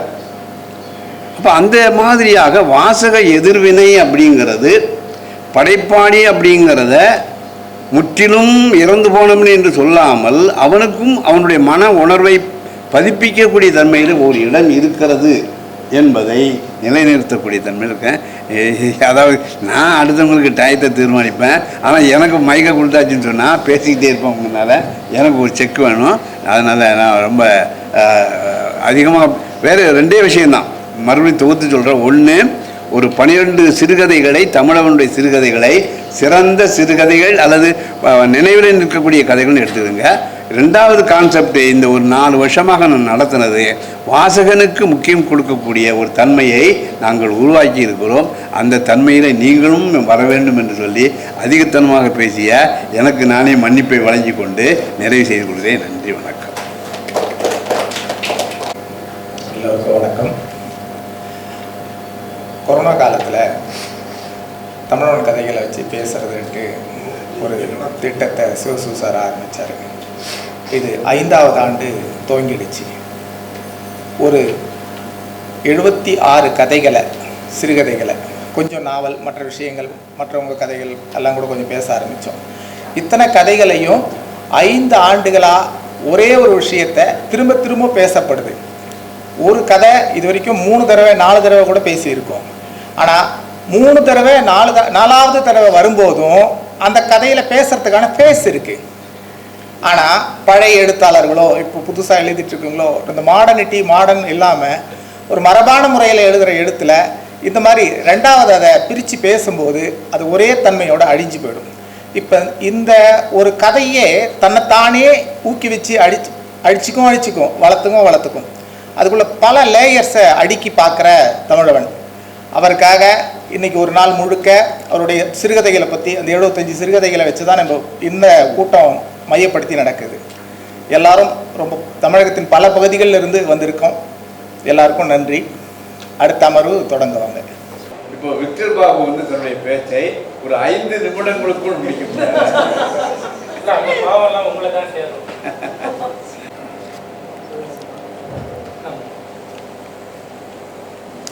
மிகச் சுருக்கமாக சில கருத்துக்களை மட்டும் கூறிவிட்டு செல்கிறேன். தமிழனுடைய கதைகள் ஆழ்ந்த வாசிப்பை கோருபவை, வாசகனை தரமான வாசகனாக மாற்றும் சூட்சுமம் நிறைந்தவை, வாசகனுடைய மூளையை வேலை வாங்குபவை, அவரவர் பெற்றுள்ள அறிவுக்கேற்ப அர்த்தங்களை கொடுப்பவை, பல பரிமாண அர்த்தங்களை தனக்குள் பொதிந்து வைத்திருப்பவை. கதைகள் எவையும் முழுமையற்றவை, வாசக அனுபவத்திற்கேற்ப முடிவுகளையோ முழுமைகளையோ உருவாக்கிக் கொள்ள சுதந்திரம் தருபவை. தமிழவனின் தனிச்சிறப்புகளுக்குள் எனக்கு முக்கியமான நிறைய விஷயம் இருக்கு. அதில் ஒரு முக்கியமான விஷயம் சொன்னா, ஒரு பயன்படுத்தக்கூடிய சொற்கள், அந்த ஒரு விஷயத்தை மட்டும் சொல்லிட்டு நான் முடிச்சிடறேன். நிறைய பேசலாம், எல்லாருமே நிறைய பேசிட்டாங்க. ஒரே அந்த ஒரு விஷயத்தை மட்டும் நான் சொல்லிட்டு முடிச்சிடுறேன். அவருடைய கதைகளை நான் படிக்கும்போது கொஞ்சம் அவர் கதையை புரிஞ்சுக்கிறதுக்கு எனக்கு அதிகமாக உதவக்கூடிய ஒரு விஷயம், அவர் பயன்படுத்தக்கூடிய புதிய புதிய சொற்கள். அந்த சொற்களுக்குள்ள அந்த சொற்களை நம்ம நெட்டில் போயிட்டு சர்ச் பண்ணி பார்த்தோம்னா அவர் சொல்லக்கூடிய கதையோட தொடர்புடைய ஏதோ ஒரு விஷயம் அதுக்குள்ள தூங்கி நின்றுட்டே இருக்கிறத பார்க்க முடியும். புது புது சொற்களை அவர் பயன்படுத்திட்டே இருப்பார். அதாவது அவர் கூற விளையும் அர்த்தங்களோடு அவை நெருக்கமானவர்களாக இருப்பதை நாம் அதை உணர முடியும். அவர் பயன்படுத்தக்கூடிய அந்த புதிய பெயர் சொற்கள் தரமான எழுத்தாளர்களையோ மிக முக்கியமான வரலாற்று குறிப்புகளையோ புதிய கோட்பாடுகளையோ முக்கிய நிகழ்வுகளையோ நமக்கு அதை அறிமுகம் செய்பவையாக இருக்கு. எனக்கு அவருடைய கதைகளை படிக்கும்போது அவர் பயன்படுத்தின அந்த புதிய பெயர் சொற்கள் எனக்கு வேற வேற நிறைய விஷயங்களை எனக்கு உருவாக்கியிருக்கு. இப்போ எனக்கு ஐயா பேசும்போது நீங்கள் இலங்கை தமிழர்களை பற்றிய பதிவுகள் அவருடைய கதைகள் இருக்கிறத பற்றி கொஞ்சம் பேசுகிறாங்க. அதை வச்சு நான் கொஞ்சம் நிறைய ப்ரிப்பேர் பண்ணியிருந்தேன். பட் அதை பற்றி நான் பேச போகிறதில்ல. தலைவன் அப்படிங்கிற அந்த கதையை மட்டும் சுருக்கமாக சொல்லிடுறேன். அந்த கதையை காலையிலேருந்து மேக்சிமம் யாரும் அதை பெருசாக அதை பயன்படுத்தலன்னு நினைக்கிறேன். அந்த தலைவன் அப்படிங்கிற அந்த கதை ஐயா சொன்ன அந்த கோட்பாட்டுக்குள்ளே அடங்கக்கூடிய ஒரு கதை. அதோடு முத்துக்குமாரை பற்றிய கதையும் ஏற்கனவே ஐயா சொல்லிட்டாங்க. அந்த கொந்தளிப்பு, மன கொந்தளிப்புங்கிறது அந்த கதையை முழுமையாக நம்ம வாசிச்சு போய் தெரியும். ஒரு கோபம் கூட நாங்கள் ஸ்க்ரீன்ஷாட்டாக எடுத்துருந்தேன், ஒரு பேராகிராஃபாக வாசிக்கணும்னு சொல்லி. ஏன்னா முத்துக்குமாரை பற்றிய செய்தி இப்போ மட்டும் இல்லை, இனிமேல் வரக்கூடிய மனிதர்களுடைய அந்த விந்தணுக்களில் கூட அவனுடைய பெயர் பொறிக்கப்பட்டிருக்குங்கிற அந்த நினைவு இருக்கும் அப்படிங்கிற மாதிரி அவர் சொன்ன மாதிரி அந்த உணர்வு பூர்வமாக அதை இது பண்ணியிருந்தாங்க. இப்போ அவர் இந்த தலைவன் அப்படிங்கிற அந்த கதையில நம்ம காலையிலேருந்து பேசிட்டு இருக்கக்கூடிய அந்த எழுத்தாளர்களை பற்றிய பல்வேறு விதமான கோணங்களை அந்த தலைவன்கிற கதையில நான் எனக்கு பார்க்க முடியும். அதில் வரக்கூடிய எழுத்தாளர் எழுத்தாளர்களை பற்றி அவரும் பேசுவார், அவரும் ஒரு எழுத்தாளராக இருப்பார் அந்த கதை சொல்லி. அதில் பார்த்தீங்கன்னா எழுத்தாளர்களுடைய அந்த அரசியலை பற்றி நிறைய பேசியிருப்பார். ஒவ்வொரு எழுத்தாளர்கள் எப்படி இருக்கிறாங்க அப்படிங்கும்போது அரசியல்வாதி ஆகிறதுக்கு, அரசியல்வாதிகளோடு நெருக்கமாகிறதுக்கு, அப்புறம் பதவிகளை பெறுவதற்காக, இன்னும் பல்வேறு விஷயங்களுக்காக, பரிசுகளை பெறுவதற்காக, பதவி உயர்வுக்காக, இப்படி பல்வேறு விஷயங்களுக்காக எழுதுறாங்க அப்படிங்கிறது ஒன்று. அடுத்து எழுத்தாளர்கள் பார்த்தீங்கன்னா மூத்த எழுத்தாளர்களுடைய பேச்சு அப்படியே கேட்டுட்டே இருக்க இருக்கும் அப்படிங்கிறது ஒன்று. ஒரு இடத்துல கூட அந்த கதையில் பயன்படுத்துவாங்க. கண்ணில் செவந்து முந்தின நாள் நைட்டு ஃபுல்லாக தண்ணி அடிச்சுட்டு வேட்டி கூட இடுப்பில் இல்லாமல் படுத்து கிடக்கிறாரு. அவர் எந்திரிச்சு, நீ இப்படியாப்பட்ட எழுத்தாளர், நீ ஒரு நாட்டுப்புற எழுத்தாளர்னு சொல்கிறார். அதை கேட்டு போக வேண்டிய சூழ்நிலையில் இளம் எழுத்தாளர்கள் இருக்க வேண்டிய ஒரு நிலை, ஒரு விஷயம் இருக்குது. அதே மாதிரி அந்த எழுத்தாளர் பார்த்தீங்கன்னா சினிமாவுக்கு கதை எழுதக்கூடியவராக இருப்பார். தன்னை ஒரு உலக அளவில் ஒரு பெரிய பிரைஸ்லாம் வாங்கியிருப்பார். ஆனால் பார்த்தா சினிமாவுக்கு விமர்சனம் எழுதக்கூடிய கதை எப்படி ஆரம்பிக்குது, எப்படி முடியுது, அதனுடைய மையப்பகுதி எப்படி இருக்குன்னு ஆராய்ச்சி பண்ணக்கூடிய ஒரு சாதாரண ஒரு ஆளாகவும் அந்த எழுத்தாளர் காண முடியும். இப்படி அந்த கதை முழுக்க எழுத்தாளர்களை பற்றி பேசிட்டு இருக்கோம். ஆனால் அந்த கதை இடையே அதான் அந்த முழுமை இல்லாத ஒரு விஷயம் அப்படிங்கிறது. அங்கே அந்த பேரை சொல்லாம பிரபாகரனை குறிக்கக்கூடிய ஒரு விஷயமா இருக்கும். ஒரு இலங்கைக்காரர் தன்னுடைய இனத்துக்காக ஒரு தனி நாடு வேணுங்கிறதுக்காக போராட்டம் பண்ண அந்த ஒரு ஆள் இறந்து போயிட்டாரு அப்படிங்கிறதும், ஆனால் அவர் இறக்கலன்னு அதே ஆள் சொல்றதும், அப்புறம் கொஞ்ச நாள் கழிச்சு திரும்ப ஆமா உண்மையில இறந்துட்டாங்க தான், அவங்க மனைவி குழந்தைங்கள்லாம் இறந்துட்டாங்க அப்படிங்கிறது. இப்போ எனக்கு அந்த கதையில பிரபாகரனை மட்டும்தான் அதில் சொல்லியிருக்கிறாரா அப்படிங்கிறத விட எனக்கு அவர் பயன்படுத்தின ஒரே ஒரு சொல், 1.5 லட்சம் வீரர்கள், 1.5 லட்சம் பேர் இறந்துருக்காங்க. ஆனால் அந்த மீடியா எல்லாருமே என்ன சொல்றாங்கன்னா, அந்த ஒற்றை ஆள் இறந்து போன ஒரு விஷயத்துக்கு மட்டும்தான் ஃபோக்கஸ் கொடுக்குறாங்களே ஒழிய அந்த 1.5 லட்சம் பேருக்கு அப்போ வாழ்க்கை இல்லையா, அவன் யாரு, அவன் இறந்ததை பற்றி யாரும் யோசிக்கவே இல்லையே, அவனுக்குன்னு ஒரு வாழ்க்கை இருந்திருக்குமே. அப்போ நம்ம வெறும் பிரபாகரனை பற்றி மட்டும் நம்ம யோசிக்கிறோமே. அந்த ஒரே ஒரு வார்த்தை சிறுகதை பெருசாக போயிட்டு இருக்கோம். ஆனால் ஒரே ஒரு வார்த்தை 1.5 லட்சம் பேர் அப்படின்னு அவரும் அதை போற பக்கம் எழுதியிருப்பாரு. அது ஒரு உத்தியா பயன்படுத்திருப்பாரு. நாமும் அந்த 1.5 லட்சம் மாதிரி போற பக்கம் போயிடுறோம். ஆனால் நம்ம எதுக்கு முக்கியத்துவம் கொடுக்குறோம் அப்படிங்கிற ஒரு விஷயத்தை அந்த கதை வாசகத்துக்கு சொல்ல வருதோ அப்படின்னு எனக்கு தோண வரும். இப்படி நிறைய சொல்லலாம் ஐயா. உடனே முடிச்சதுனால இந்த விஷயத்தோடு நான் முடிச்சுக்கிறேன். நன்றி, வணக்கம்.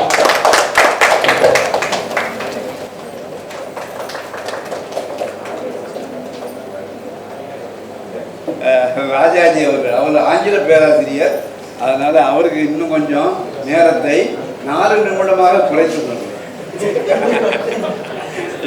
ஒரு உரிமையை தான் சொல்றேன். அனைவருக்கும் வணக்கம்.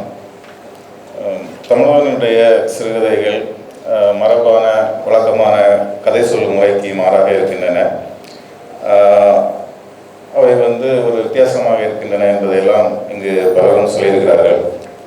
நான் அது விஷயமாக ஒரு கூடுதலான ஒரு சிறு தகவலை மட்டும் சொல்லிவிட்டு அமரலாம் என்று நினைக்கிறேன்.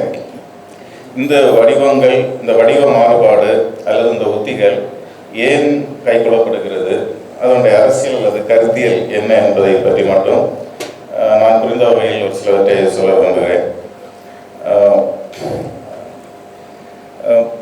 அதாவது நம்ம இந்திய தமிழ் இலக்கிய மரபில் நம்ம ஒன்றை பார்க்க முடியும். ஒரு இலக்கியம் படைக்கப்படும் போது அதில் ஒரு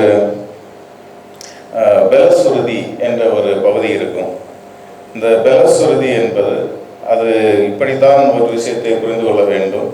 சரி, அது என்ன, எதற்காக அது சேர்க்கப்படுகிறது என்றால், அந்த புராணம் அல்லது இதிகாசத்தை நாம் கேட்கும்போது என்ன வகையான பலனை நாம் அடைய இருக்கிறோம் என்பதிலிருந்து அது சொல்லப்படுகிறது.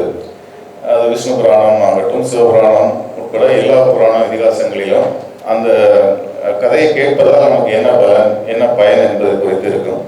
ஸோ இதை சூழமைவு உணர்வு ஆங்கிலத்திலே கான்டெக்ஸ்ட் சென்சிட்டிவ் என்பார்கள். இந்த கான்டெக்ஸ்ட் சென்சிட்டிவ் என்பது, இப்போ உதாரணத்துக்கு நீங்கள் ராமாயணத்தில் நீங்கள் ராமாயணம் மகாபாரதம் எல்லாவற்றிலும் இருக்கக்கூடிய ஒரு விஷயம். இப்போ மகாபாரதத்தை எடுத்துக்கொண்டால் சூதாட்டத்தால் நாட்டை இழந்த யுதிஷ்டிரன் அவன் காடுகளிலே சஞ்சரித்து கொண்டிருக்கும் போது ஒரு முனிவர் அவனை எதிர்கொண்டு அவனை தேற்றுகிறார். அவனை தேற்றும் போது நளனுடைய கதையை சொல்லி, நளனும் இப்படித்தான் உன்னை கொண்டு நாட்டை இழந்தவன், அவன் மறுபடியும் நாட்டை மீட்டான் என்ற கதையை சொல்கிறார்.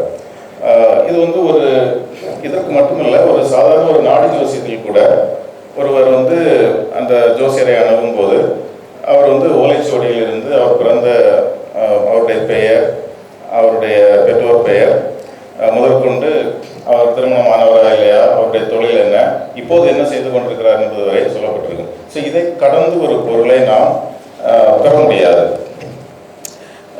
இது வந்து நம்முடைய அற மதிப்பீடுகளும் கூட இருக்கிறது. இப்போ மனுஸ்மிருதியை எடுத்துக்கொண்டால் ஒரு பிராமணரை அவமதித்தால் சத்திரியருக்கு என்ன தண்டனை, அதாவது ஒரு 100 பணம், வைசியருக்கு ஒரு 200 பணம், ஆனால் சூத்திரர் என்றால் அவருக்கு வந்து கடுமையான உடல் தண்டனை என்ற வகையில் இருக்கிறது.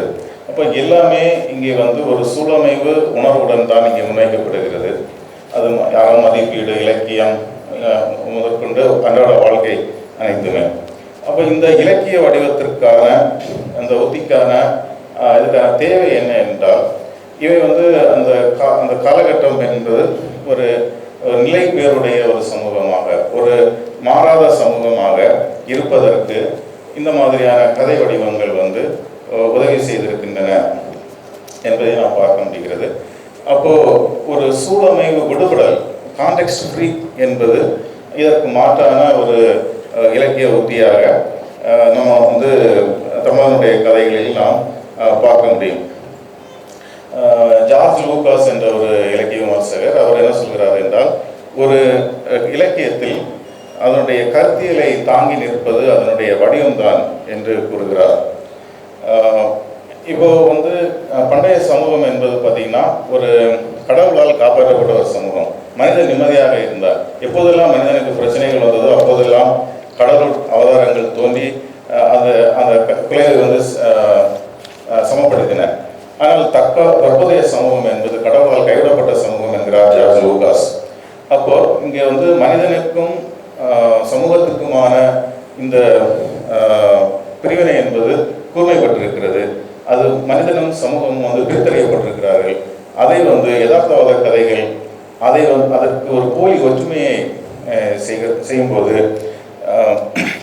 இந்த மாதிரியான தமிழனுடைய ஒரு கதைகள் வந்து அதை வந்து அந்த முரணை வந்து அம்பலப்படுத்துகிற ஒரு வேலையை செய்கிறது.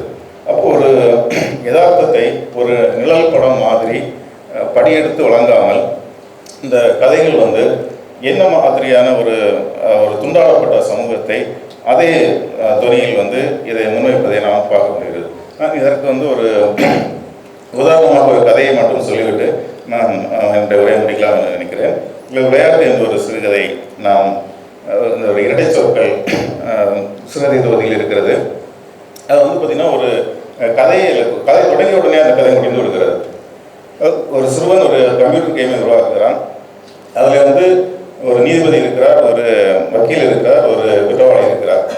இப்போ இந்த குற்றவாளிக்கு ஒரு தண்டனையை வந்து குற்றவாளி என்பது முடிவு செய்யப்பட்டு விடுகிறது. அப்போ இந்த குற்றவாளிக்கு முதலிலே நமக்கு பல கேள்விகள் வருகிறது. இவனுக்கு முறையான விசாரணை நடந்ததா அல்லது விசாரணை நாடகம் நடத்தப்பட்டதா, தீர்ப்பை எழுதிவிட்டு விசாரணை நடத்துகிறார்களா என்ற கேள்வி வந்து நமக்கு முதலே ஏற்படுகிறது. இவன் புரிந்த குற்றம் வந்து ஒரு கொலை குற்றம், அவன் பயங்கரவாதியா அல்லது வேறு சாதாரண வேற எதுக்கும் செய்தாரா என்ற கேள்விகள்லாம் நமக்கு ஏற்படுகிறது. இப்போ இந்த கதைக்கு வந்து அடுத்த கட்டம் என்பதே இல்லை. இப்போ இந்த கதை வந்து வேறொரு தளத்தில் நடக்கிறது. அந்த வேறொரு தளம் என்பது என்னவாக இருக்கிறது என்றால், இந்த கதை வந்து இந்த கதையில் வந்து இப்போது இந்த குற்றவாளி வந்து தான் விடுதலை செய்யப்படுவதை அவன் எதிர்க்கிறான். இப்போ இந்த வக்கீல் வந்து இவனை விடுதலை செய்ய வேண்டும் என்று நினைக்கிறார். ஆனால் அவன் தான் விடுதலை செய்யப்பட வேண்டும் அவன் நினைக்கவே இல்லை. இப்போ ஏன் இந்த உடன்பாடு வருகிறது என்ற ஒரு கேள்வி நமக்கு வருகிறது. அப்போ வந்து இந்த சமூகத்தில் விடுதலை என்பது கூட ஒரு சில நேரங்களில் அது இந்த ஒரு அநீதியான சமூக அமைப்பு தொடர்வதற்கான ஒரு ஒரு ஏற்பை, ஒரு சமூக ஏற்பை வழங்குவதற்காக கூட இருக்கலாம். நீங்கள் வந்து இப்போ நியோ ஃபாசிச சூழலில் இப்போ நம்ம ஒரு சமூகத்தை ஃபாசிசம் என்று சொன்னால் பல பேர் ஏற்றுக்கொள்ள மாட்டார்கள். ஏன் நீங்கள் தேர்தல் நடக்கிறதே என்று. ஆனால் நியோ ஃபாசிச சூழலில் தேர்தல் நடக்கும் என்கிறார்கள். அப்போ விடுதலை என்பது குற்றவாளியை பொறுத்தவரை அது வந்து ஒரு நீதியான விஷயம் என்று நாம் பார்க்க முடியாது என்ற ஒரு சித்திரம் நமக்கு கிடைக்கிறது. இப்போது மூன்றாவதாக இந்த கதை வந்து ஒரு தூக்கு கயிறை சுற்றி இந்த 3 பேரும் ஓடிக்கொண்டிருக்கிறார்கள். இது விளையாட்டுக்குள் நடக்கிற ஒரு விளையாட்டு மாதிரி இருக்குது. அப்போ இதில் யார் தலை விழுகிறதோ அவர்களுக்கு மரணம் என்று இந்த கதையை முடித்து விடுகிறார். அப்போ இந்த யார் தலை அந்த கயிறுக்குள் விழுகிறது என்பது யார் கையில் அதிகாரம் என்பதை பொறுத்து இருக்கிறது. இப்போ இது மாதிரி சில ஒரு நீதிபதி, ஒரு வக்கீல், குற்றவாளி, இப்போ நடுவே இந்த கதையில் வந்து கார்ல் மார்க்ஸ் இருக்கிறார். அப்போ நீதிபதி கிராம்சி இருக்கிறார். இப்போ இதெல்லாம் வந்து நமக்கு ஒரு திசையை நமக்கு வழங்குகிறது. இந்த மாதிரி தான் இந்த கதை இருக்கும், இது புரிந்து கொள்ள அதுக்கு இப்படி தான் புரிந்து கொள்ள வேண்டும் என்று இல்லை. ஆனால் சில குறியீடு மூலமாக சில விஷயங்களை சொல்லிவிடுகிறார். இதை நம்ம வந்து இதை புரிந்து கொள்வதற்கு இப்போ தமிழனுக்கு யதார்த்தம் என்பது எப்படியாக இருக்கிறது என்றால், அது வந்து பல்வேறு அவரை பொறுத்தவரையில் ஒரு படைப்பாளர் கிடையாது. நம்ம ஒரு உற்பத்தியாளர், எழுத்தாளர் என்பது ஒரு உற்பத்தியாளர் தான். இப்போ வந்து எப்படி ஒரு கார் உற்பத்தி செய்யப்படுகிறதோ அதுக்கு எங்கெல்லாம் தேவை, ஸ்டீல், ரப்பர், பிளாஸ்டிக் இதை வைத்து ஒரு கார் உற்பத்தி செய்கிறார். அதுபோல் வந்து அவர் வந்து அதாவது மார்க்ஸ் வந்து இந்த இடத்துல நீங்கள் உற்பத்தியில் எந்த விதமான மாயாஜாலம் இல்லை அப்படிம்பார். ஸோ அதுபோல் அவர் வந்து எந்த விதமான மாயாஜாலத்தையும் அவர் வந்து இங்கே படைக்கலை. சில யதார்த்தத்தின் அங்கே அவர் சில மூலப்பொருட்கள் அவர் முன்னால் சில கச்சா பொருட்கள் இருக்கிறது. தொன்மம், வரலாற்று செய்தி, பத்திரிகை செய்தி, இதை வைத்துக்கொண்டு அவர் வந்து ஒரு கதையை புரிந்து விடுகிறார். ஸோ இதுதான் வந்து அவருடைய கதையினுடைய அந்த கான்டெக்ஸ்ட் ஃப்ரீ என்ற வகையில் நான் புரிந்து கொண்ட விஷயமாக இருக்கிறது. நன்றி.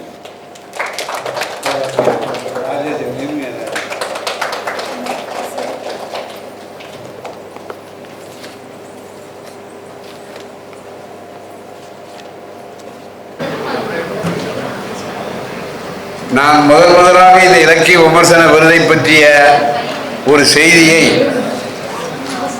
2 பேரிடம் தெரிவித்தேன்.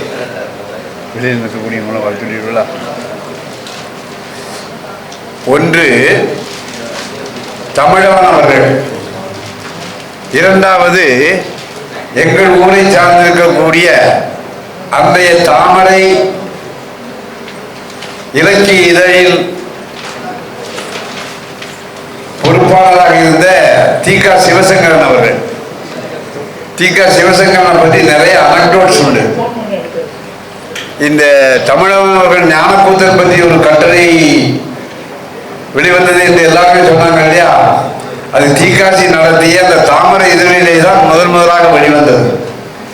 தமிழகம் அவர்களை ஞானக்கூத்தரிடம் அறிமுகப்படுத்தி அங்கே அழைத்து கொண்டு போனதும் தி.க. சிவசங்கரன். அவர் வந்து ஒரு போல்டு டைப்பு. எங்களிடத்தில் நிறைய நம்ப பேசுவார். திருநெல்வேலிக்காரர் தான். வைகோவை பற்றி ஒரு குறிப்பு சொல்லுவார். அது ஒரு சிரிப்புக்காக சொல்லல, எவ்வளவு கரெக்டான ஒரு என்ன சொல்றது, ஒரு முடிவு அப்படின்னு சொல்லலாம். வைகோவை பற்றி என்ன நினைக்கிங்க அப்படின்னு நான் கேட்பேன். இந்த மாதிரி ஏதாவது குசும்பு பண்ணணும் அப்படிங்கிறதுக்கா அவர் சொல்லுவார், சரியான நேரத்தில் தவறான முடிவு எடுக்கக்கூடியவர் வைகோ அப்படின்பார். சரியான நேரத்தில் தவறான முடிவு எடுக்கக்கூடியவர். அப்போ அவர்கிட்ட போய் இந்த பரிசு திட்டத்தை அறிவித்த உடனே சொன்னார், எனக்கோ அல்லது தமிழவனுக்கோ இந்த இலக்கிய விமர்சன விருதை முதலாக கொடுக்கக்கூடாது, எங்களுக்கு கொடுக்கவே கூடாது. அப்போ என்ன கண்டிஷன்? ஒரு 40 வயதுக்கு உட்பட்டவர்களுக்கு நீ இலக்கிய விமர்சன விருதை கொடு. அன்றைக்கு முதலில் ஒருவருக்குத்தான் நாங்கள் கொடுத்தோம். அந்த முதல் இலக்கிய விமர்சன விருதை பெற்றவர் தான் நான் சொன்னேன் இல்லையா, காலையில் அறிமுகப்படுத்திய சண்முகம் அவர்கள், இரண்டாவதாக ஜமாலன் அவர்கள், மூன்றாவதாக பஞ்சாங்கம் அவர்கள், நான்காவதாக முபீன் சாதிகா அவர்கள், அதற்கு அடுத்ததாக குமரேசன் என்று சொல்லக்கூடிய இடதுசாரி பொது உடைமை கட்சியிலே இலக்கிய பிரிவில் இருக்கக்கூடிய குமரேசன், காவை பழனிசாமி அவர்கள், வாசுதேவன் அவர்கள், அதற்கு பின்னாலேயே கல்விப்புலத்தை சார்ந்திருக்கக்கூடிய மோகனா அவர்கள், விக்டர் பாபு அவர்கள், அதற்கு பின்னாலே ராஜா அவர்கள், அதற்கு அடுத்ததாக திருநாவுக்கரசு அவர்கள். சென்ற ஆண்டு நாம திருப்பத்தூர் தூயநெஞ்ச கல்லூரியில் நடந்த இதிலே பேராசிரியர் கந்தசாமி அவர்களுக்கும் பேராசிரியர் முத்தையன் அவர்களுக்கும் கொடுத்தோம். இந்த ஆண்டு தமிழன் சார் போயிட்டாரா? இங்க கொஞ்ச ஒரு 5 நிமிஷம் கொடுத்துட்டு நீங்க ஒன்றும் பேச வேண்டாம். சரி, அதாவது 40 வயதுக்கு உட்பட்டவர்களுக்கு இந்த இலக்கிய விமர்சன விருதை கொடுக்க வேண்டும். அது கல்வி புலமாக இருந்தாலும் சரிதான், இலக்கிய புலமாக இருந்தாலும் சரிதான், அல்லது கல்வி புலத்தையும் இலக்கிய புலத்தையும் பொது உடைமை சார்ந்திருக்கக்கூடிய அந்த கட்சி நிறுவனத்தை சார்ந்தும் கூட நீங்கள் எழுதி கொள்ளலாம் என்ற ஒரு விதியை வகுத்திருந்தோம். அதற்கப்புறம் அந்த விதியை தளர்த்தி என்ன செஞ்சோம்னு சொன்னால், அவருடைய இலக்கிய விமர்சன நூல்களை பின்புலமாக கொண்டு பரிசை தேர்ந்தெடுக்க ஒரு குழுவை அமைத்தோம். அதுக்கப்புறம் இந்த ஆண்டு என்ன ஒரு விதிமுறையை ஏற்படுத்தினோம் அப்படி சொன்னால், தமிழவனுடைய சிறுகதைகளை பற்றிய 5 தொகுப்புகள் வெளியிட்டிருக்காங்க இல்லையா, ஒரு 80 பக்க அளவுக்கு நீங்கள் ஒரு கட்டுரை தயாரித்து அனுப்புவீர்களானால் அந்த குழுவானது பரிசீலித்து உங்களுக்கு விருதினை வழங்கும் என்று நாங்கள் சொல்லியிருந்தோம். அந்த பின்புலத்திலே பல கட்டுரைகள் எழுதியிருந்தார்கள்.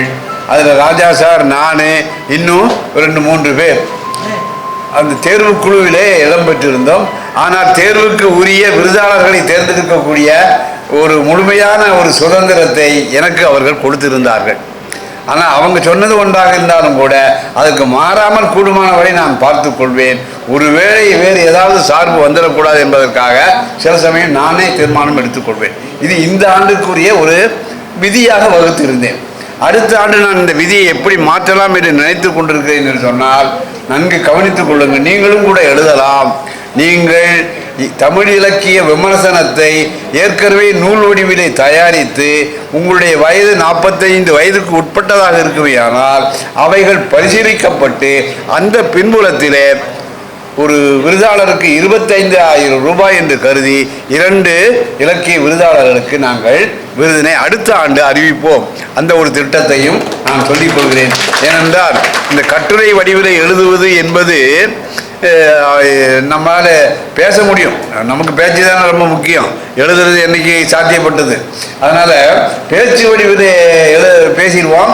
ஆனால் எழுத்து வடிவிலே கொண்டு வருவது சிரமம். அந்த பின்புலத்திலே இந்த ஆண்டு 2 பேர் விருதை பெறக்கூடியவர்கள். ஒன்று சிவசந்திரகுமார் அவர்கள். அவர்கள் திருப்பத்தூர் தூய நெஞ்ச கல்லூரியிலே தமிழ்துறையிலே பணியாற்றக்கூடியவர்கள். அவருடைய அணுகுமுறை தமிழனுடைய சிறுகதைகளை பொறுத்தவரையில் எப்படி இருந்தது என்று சொன்னால், அவர்கள் தொல்லியலையும் மானிடவியலையும் தன்னுடைய விருப்பத்திற்குரிய பாடப்பகுதியாக எடுத்து அதிலே ஆய்வேடு போன்றவற்றை நிகழ்த்தியிருக்கிறார்கள். அந்த கண்ணோட்டத்தை அவர்கள் விளக்கிவிட்டு அதற்கு பின்னாலே தமிழவனுடைய சிறுகதைகளை இந்த தொல்லியல் அல்லது மானிடவியல் அணுகுமுறையிலே எவ்வாறு மேலும் அணுக முடியும் என்பதை ஒரு 80 பக்க அளவிலே அவர்கள் அருமையான ஒரு கட்டுரையை தயாரித்திருந்தார்கள். அவருடைய எழுத்து நடையை சற்று வித்தியாசமாக இருந்தது. அவர்களுடைய முன்னோர்கள் பெரும்பாலும் ஈழத்தை சார்ந்தவர்களாக இருக்கலாம் என்று நான் அனுமானித்தேன். ஏனென்றால் அந்த வரக்கூடிய விஷயங்கள் எல்லாம் நம்ம சொல்ல முடியாது. விடயம், நாம் விஷயம் சொல்றத அவங்க விடயம் என்று சொல்லுவார்கள், ஆம் என்பதை ஓம் என்பார்கள், இந்த மாதிரி கதைப்போம் அப்படின்னு சொல்லுவார்கள். அதனால எனக்கு அந்த மொழி நடையை பார்த்த உடனே இவர்கள் நிதர்சனமாக தமிழர்களுடைய சிறுகதைகளை அணுகியிருப்பார்கள் என்கின்ற ஒரு அனுமானம் என்னுடைய உள்ளத்திலே ஏற்பட்டது. அதை வைத்து படித்து பார்த்தேன். அவர்கள் மானிடவியல், தொல்லியல் என்ற 2 கோட்பாட்டினுடைய அடிப்படையை வைத்து கொண்டு தமிழர்களுடைய சிறுகதைகளை அது எப்படி பொருத்தி பார்க்கலாம் என்பதை அதில் நமக்கு செலுத்தி அருமையான ஒரு கட்டுரையாக தெரிந்தெடுத்தார்கள். அதை பேராசிரியர் முனைவர் ராஜா அவர்களும் நானும் சேர்ந்து இணைந்து அந்த கட்டுரையை பரிசுக்குரியதாக விருதுக்குரியதாக தேர்ந்தெடுத்தோம். அவரை நாங்கள் மனமாற பாராட்டி இந்த விருதினை பெறுவதற்காக நாற்காலியிலே அமரும்படியாக கேட்டுக்கொள்கிறேன். இரண்டாவதாக, இந்த விருதினை பெறுவதற்குரிய தகுதி படைத்தவர் நான் சொன்ன மாதிரி ஏற்கனவே தமிழ் இலக்கிய விமர்சனங்களை எழுதியவர் பல பேர் உண்டு. ஆனால் நம்ம தமிழ் இலக்கிய விமர்சனங்கள் கல்விப்புலத்தை சார்ந்தவர்கள் எழுதுகிற போது பார்த்தாச்சுன்னு சொன்னால் வளமையாக தொடக்கம், முடிவு, கதை பின்னல், கதைமாந்தர், முடிவு அப்படின்னு தானே எழுதிட்டு போவாங்க. ஆனால் ஒரு கதையை படித்த உடனே அந்த கதையை படித்து என்னுடைய மனதிலே என்ன மாதிரியான மன உணர்வுகள் தோன்றின, அல்லது என்னுடைய வாழ்க்கையிலே அந்த கதையானது என் அனுபவங்களை எப்படியெல்லாம் வெளிக்கொண்டு வந்தது என்கின்ற பின்புலத்திலே அவர்களும் ஒரு 60 பக்க அளவிலே கட்டுரையாக தந்திருந்தார்கள். இவருடைய பாணி வேறு, அவருடைய பாணி வேறு. இவருடைய பாணி தமிழ் கல்விப்புலத்தை சார்ந்திருக்கக்கூடிய ஆய்வாளருடைய பாணியாக இருந்தது. இவருடைய பாணி இலக்கிய புலத்தை சார்ந்திருக்கக்கூடிய இன்றைய இலக்கிய விமர்சகர்கள் எழுதக்கூடிய தன்மையில் இருந்தது. ஆகவே பேராசிரியர் முனைவர் அந்தோணிராஜ் அவர்களையும் இந்த விருதை பெறுவதற்குரிய தகுதியாக நானும் பாளையங்கோட்டை சார்ந்திருக்கக்கூடிய 2 பேரும் தேர்ந்தெடுத்தோம். அவர்களை விருது பெற அழைக்கின்றேன். இப்பொழுது எப்பவுமே இந்த இலக்கிய விமர்சன விருதுக்கு அழைக்கக்கூடியவர் எப்போவுமே ஏதாவது ஒரு சங்கடத்துக்கு ஆளாவார்கள். ஜோடி குருஸ் என்னுடைய நெருங்கிய நண்பர் தான், நல்ல படைப்பாளி. அவர்கிட்ட நான் ஒரே ஒரு சின்ன வேண்டுகோள் தான் எடுத்தேன். என் வீட்டுக்கு வரும்போது ரொம்ப வித்தியாசமாக வருவார். நல்ல திருநீர் பட்டையை போட்டுட்டு மேனேஜரோடு வருவார். எங்கே போயிட்டு வரீங்க அப்படின்னு கேட்பேன். நெல்லையப்பர் சாமி கோயிலில் போய் கும்பிட்டுட்டு வரேன் அப்படிம்பார். இப்படி நெல்லையப்பர் சாமி கோயிலில் கும்பிட போறீங்கல்ல, மோடி தோளில் ஏன் கையை போட்டுட்டு மேடையில் யாருனீங்க அப்படின்னு கேட்பேன். அவன் எனக்கு சில நம்பிக்கையை அவன் தான் சொல்லுவார், யாருமே மதிக்க மாட்டார் அவர். அவன் எனக்கு சில நம்பிக்கையை தந்தான் ஐயா, அதனால் போனேன், ஆனால் என்ன ஏமாற்றிட்டான் அப்படிம்பார். ஆனால் அவரிடத்து நான் ஒரு வேண்டுகோள் விடுத்தேன். ஏன்னா அது எல்லாரும் தெரிஞ்சுக்கணுங்கிறதுக்காக சொல்கிறேன், நான் அனாவசியமாக பேச நினைக்க வேண்டாம். இப்பொழுது தனித்தொகுதிகள் வைத்திருக்காங்க இல்லையா, தனித்தொகுதியாக வைத்திருக்கக்கூடிய அவர்களுக்கு இருக்கிற மாதிரி கடற்கரை ஓரத்திலே வாழக்கூடிய மீனவர்கள், நீங்கள் ஏன், அவன் எந்த கட்சியை சார்ந்தவனாக இருக்கலாம், மீனவர்களுக்கு என்று ஏன் தனித்தொகுதியை கேட்கக்கூடாது? என் வீட்டுக்கு வரும்போது விதைச்சேன். இதை நான் ஸ்ட்ராங்காக பிடிச்சிக்கிட்டு என்றைக்காவது ஒரு நாள் எங்கள் ஆட்களை போல கூட்டிகிட்டு நான் ஏற்பாடு பண்ணுறேன் அப்படின்னு போயிருக்கார். இன்னும் போனவர் திரும்ப வரல. இன்றைக்கி அவருக்கு ஏற்பட்ட ஒரு சின்ன நிகழ்ச்சியினாலே வர முடியவில்லை என்று வருத்தப்பட்டார்கள். இப்பொழுது அதை நிறைவு செய்வதற்காக நம்முடைய என்னுடைய அபிமான அல்லது நான் விரும்பக்கூடிய ஒரு படைப்பாளியாக இருக்கக்கூடிய தமிழவன் அவர்களை நான் அன்போடு இந்த விருதினை கொடுக்கும்படியாக கேட்டுக்கொள்கிறேன். இந்த விருது வந்த விஷயம் இனிமேல் அடுத்த ஆண்டு நான் எந்த அடிப்படையில் விருதை கொடுக்கப் போகிறேன் என்கின்ற விதிமுறையையும் நான் சொல்லியிருக்கிறேன். இப்பொழுது பேராசிரியர் தமிழவன் அவர்கள் 2 வார்த்தைகள் சொல்லிவிட்டு இந்த விருதினை சொல்லுவார்கள். அதில் அந்தோணிராஜ் அவர்களும் சிவச்சந்திரன் அவர்களும் ஒரு நிமிடம் அல்லது 2 நிமிடத்தில் ஏற்புரையாக தன்னுடைய உரையை சொல்லி நன்றி உரையை பேராசிரியர் ரமேஷ் அவர்களும் ஒரு 2 நிமிடத்திற்குள் முடித்து விடும்படியாக கேட்டுக்கொண்டு இப்பொழுது இந்த தமிழ் இலக்கிய விமர்சன விருதை சில வார்த்தைகள் பேசி அந்த விருதாளர்களுக்கு இருக்கக்கூடிய, அதுபோக இன்னொன்று இருக்குது, அதையும் சொல்லிடுறேன். அதாவது வழக்கமாக இந்த உற்சாகமாக இருப்பாங்க இலக்கிய புலத்தை சார்ந்திருக்கக்கூடிய துறை தலைவர்கள். உதாரணமாக அமல்ராஜ் சார் வந்திருக்காங்களா, லயோலா கல்லூரியில் இருக்கக்கூடிய அமல்ராஜ், அவர் என்னுடைய மாணவர், நெருங்கிய மாணவர், நெருங்கிய படித்த மாணவர். அவர் வாரேன்னு சொல்லியிருந்தார். இந்த கூட்டத்தில் போய் சிக்கிக்கிடுவேன்னு நினச்சாரா, நான் இதெல்லாம் வரல. அவர் வந்திருப்பா. அந்த அடிப்படையில் 2 பேருக்கு, பேராசிரியர் முனைவர் செல்வகுமார் அவர்களுக்கு, இன்னொன்று திருநாவுக்கரசு, 2யுமே அமல்ராஜ் செல்வகுமார் சார் இருக்காரு, இன்னொன்று முருகனுக்கும் அமல்ராஜுக்கும் முனைவர் திருநாவுக்கரசு அவர்களே இந்த ஷீல்டை வாங்கி அவரிடத்தில் ஒப்படைக்கும்படியாக நான் கேட்டுக்கொள்கிறேன். இப்பொழுது தமிழன் கையில் இந்த ஒலி வாங்கி கொடுக்குறேன். நண்பர்களே, நண்பர் சிவசு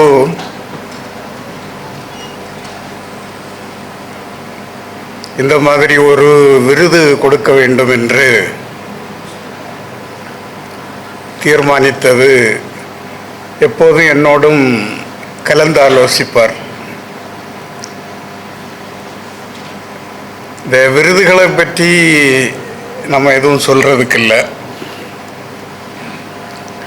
ஆனால் அவருடைய விருது ஒரு குறிப்பிட்ட ஒரு உற்சாகத்தை அதை வாங்குகிறவர்களுக்கு எழுப்பும். அந்த முறையில் இந்த ஆண்டு வித்தியாசமாக 2 நூல்கள், குறுநூல்களை எழுதுகிறவர்களுக்கு விருது. கரெக்டா? அவர் சொன்னார், காலைல சாப்பிட்டது என்னன்னு கேட்டால் மறந்துடுவேன்ட்டு. எனக்கு உட்கார்ந்துருக்கும் போது யோசித்தது இங்கே வரும்போது மறந்து போயிடும். இப்போ இதெல்லாம் எங்களுடைய நிலைமை. இப்போ வயசு இதுவரைக்கும் எல்லாரும் சொல்லும்போது அது என்னங்கிறது எங்களுக்கு புரியாமல் கேலி பண்ணுவோம். கொஞ்சம் வயசானவங்கெல்லாம் இலக்கிய கூட்டத்துக்கு வரும்போது கேலி பண்ண ஒரு காலம் உண்டு. இப்போ நாங்கள் அந்த கேலிக்குரிய பொருளாக மாறி இருக்கிறோம். அது நியாயம் தானே?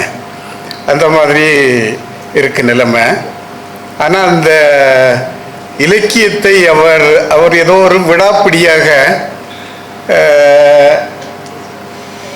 தமிழவனை பிடித்து கொண்டு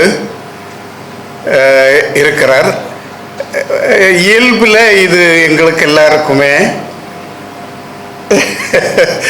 நான் ஏதாவது வார்த்தையை சொல்லிட்டேன் அப்படின்னா அவர் புண்பட்டு போயிடுவாருங்கிறதுக்காக இயல்பில் நமக்கு ஒருத்தர் இந்த நம்ம படைப்பை இன்னொருவர் புகழ்கிறதே ஒரு மாதிரி தலையை கீழே போடுவோம். அந்த மாதிரி இயல்பில் இருந்து வந்ததுனால ஆனால் ஏதோ அவர் சிலர் இன்னைக்கு பேசும்போது கந்தசாமி இருக்காரா போயிட்டாரா, புதுசாக அவர் ஓரோ தடவை பேசும்போது நான் ஆச்சரியப்பட்டிருக்கிறேன். ஒருத்தர் பற்றி நான் உங்களுக்கு நீங்கள் பேசுனது இந்த மாதிரி இருந்ததுன்னு அப்பப்போ என்னுடைய ஒரு மூத்தவன் அப்படிங்கிறதுலையும் அவங்க பலருக்கு நான் ஆசிரியன், அந்த முறையிலையும் அவங்களுக்கு கருத்தை தெரிவிப்பேன். நான் ஏதாவது ஒரு எதிர்மறையான கருத்தை சொன்னால் புண்பட்டு போவாங்க அப்படிங்கிறதும் எனக்கு தெரியும். வனிதா வந்து கேட்டாங்க உடனே, சார் நான் பேசுனதில் என்ன சார் தப்பு இருக்குது அப்படின்ட்டு. அப்போது என்னுடைய நேரடி மாணவர்கள்ட்ட நான் சொல்லுவேன், அவங்க புண்படாத வகையில் இந்த மாதிரி ஒரு கருத்தை நீங்கள் அதில் சொல்லலை பார்த்தீங்களா அப்படின்னு சுட்டி காட்டுவேன். ஏன்னா நம்ம உண்மை பேச வேண்டும் அப்படிங்கிறதுக்காக.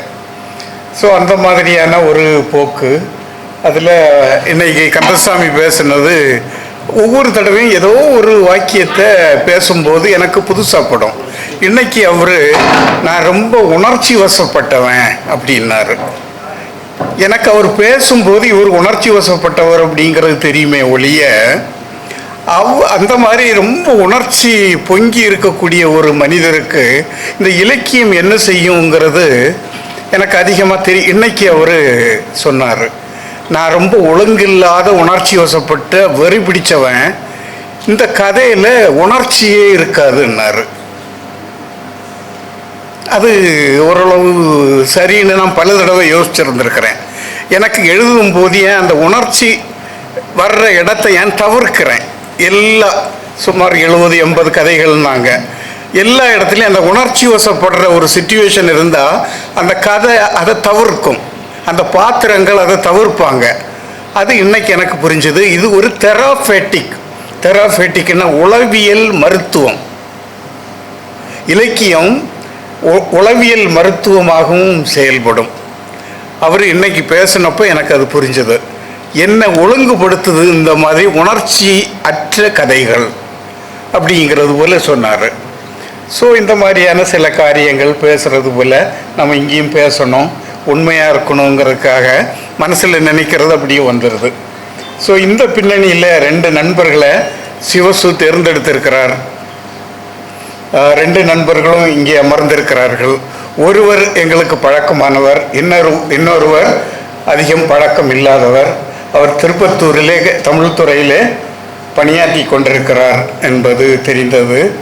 ஸோ இந்த மாதிரியான எழுத்து ஒரு சின்ன கூட்டம், பெரிய கூட்டமாக இருந்ததெல்லாம் எதுவும் உருப்படலை. பெரிய கூட்டங்கள்லாம் நாங்கள் பார்த்துட்டோம், அந்த இயக்கங்களால் பாதிப்படைஞ்சோம். அதுக்கப்புறம் அந்த இயக்கங்களில் இருந்து நாங்கள் விடுபட்டுட்டோம். நாங்கள் இளைஞர்களாக இருக்கும்போது சிவசுவா இருக்கட்டும், நானாக இருக்கட்டும், இன்னும் பல நண்பர்கள் அந்த மாதிரி அந்த பெரிய கூட்டத்திலிருந்து ஒதுங்கி செயல்படக்கூடிய சில நண்பர்கள் இந்த மாதிரி காரியங்களை செய்து கொண்டிருக்கிறார்கள். எனவே இன்றைக்கு விருது கிடைக்கக்கூடிய 2 பேருக்கும் என்னுடைய வாழ்த்துக்கள். அவர்கள் என்ன எழுதியிருக்கிறார்கள் என்பதை நான் உடனடியாக ஆர்வத்தோடு படிக்க காத்திருக்கிறேன். எனக்கு கிடைக்கவில்லை. அது படித்த பிறகு 2 பேருக்கும் நான் தொலைபேசியில் என்னுடைய கருத்தை சொல்வேன். எனக்கு அந்தோணிராஜ் ஏற்கனவே பழக்கமானவர், அவரிடம் பேசியிருக்கிறேன். புதிய நண்பர் என்ன எழுதியிருக்கிறார் என்பதை அவரோடு சொல்வேன் என்பதை நான் உங்களிடம் கூறிக்கொண்டு இந்த தேர்ந்தெடுத்தேன். வணக்கம். பேராசிரியர் பழனி அவர்களுக்கு அவருடைய இலக்கிய பணியை பாராட்டி மேலும் சிவசு அவர்களுடைய இலக்கிய விருது வழங்கப்படுகிறது. வாங்க ஐயா.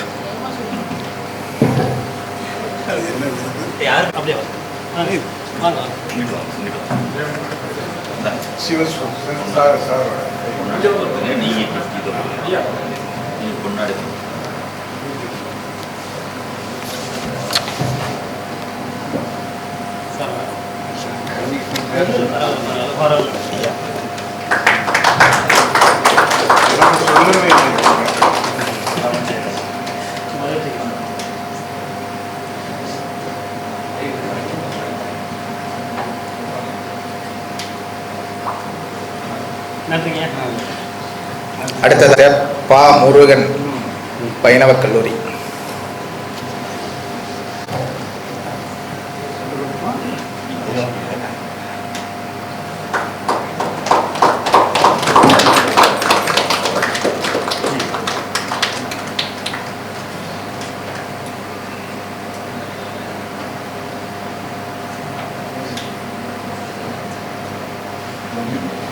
லயோலா கல்லூரி தமிழ்துறை தலைவர் அமல்ராஜ். பேர் சொல்றதுல வரல, அதான் வரல தெரியும் எனக்கு வரல. அவருக்கும் படிச்சிருந்தேன். அது திருநாவுக்கரசு. சரிங்க சார். இலக்கிய விமர்சனத்தை பேராசிரியர் கமலம். சொல்கிறேன். ரமேஷ். சார்.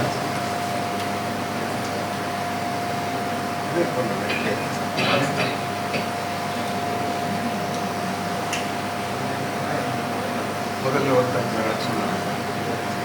சொன்னாங்க.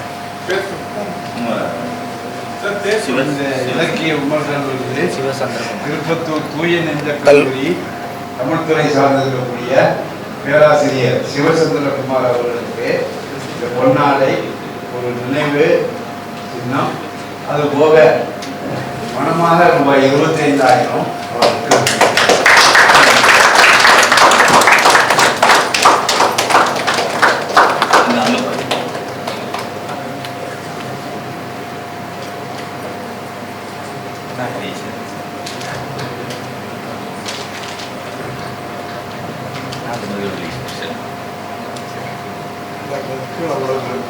கொஞ்சம் பிடிச்சிக்கிறேன். சரி.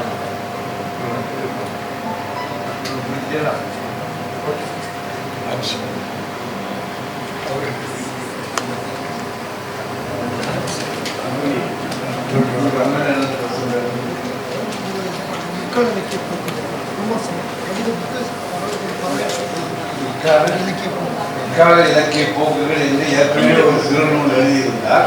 அதையும் அவருடைய மன உணர்வு வெளிப்பட்டிருக்கிறது. இப்பொழுது தமிழவனுடைய சிறுகதைகள் பற்றி ஒரு 80 பக்க அளவில் நூலாக கற்றை வைத்த அதற்காக இந்த விமர்சனத்திற்கு ஒரு முன்னாளை பற்றி ஒரு நினைவு சின்னம் ஒன்றை வழங்கி ரூபாய் 25,000 அவருக்கு ரொக்கப்பரிசாக, அதோடு திருநெல்வேலி அல்வாவையும்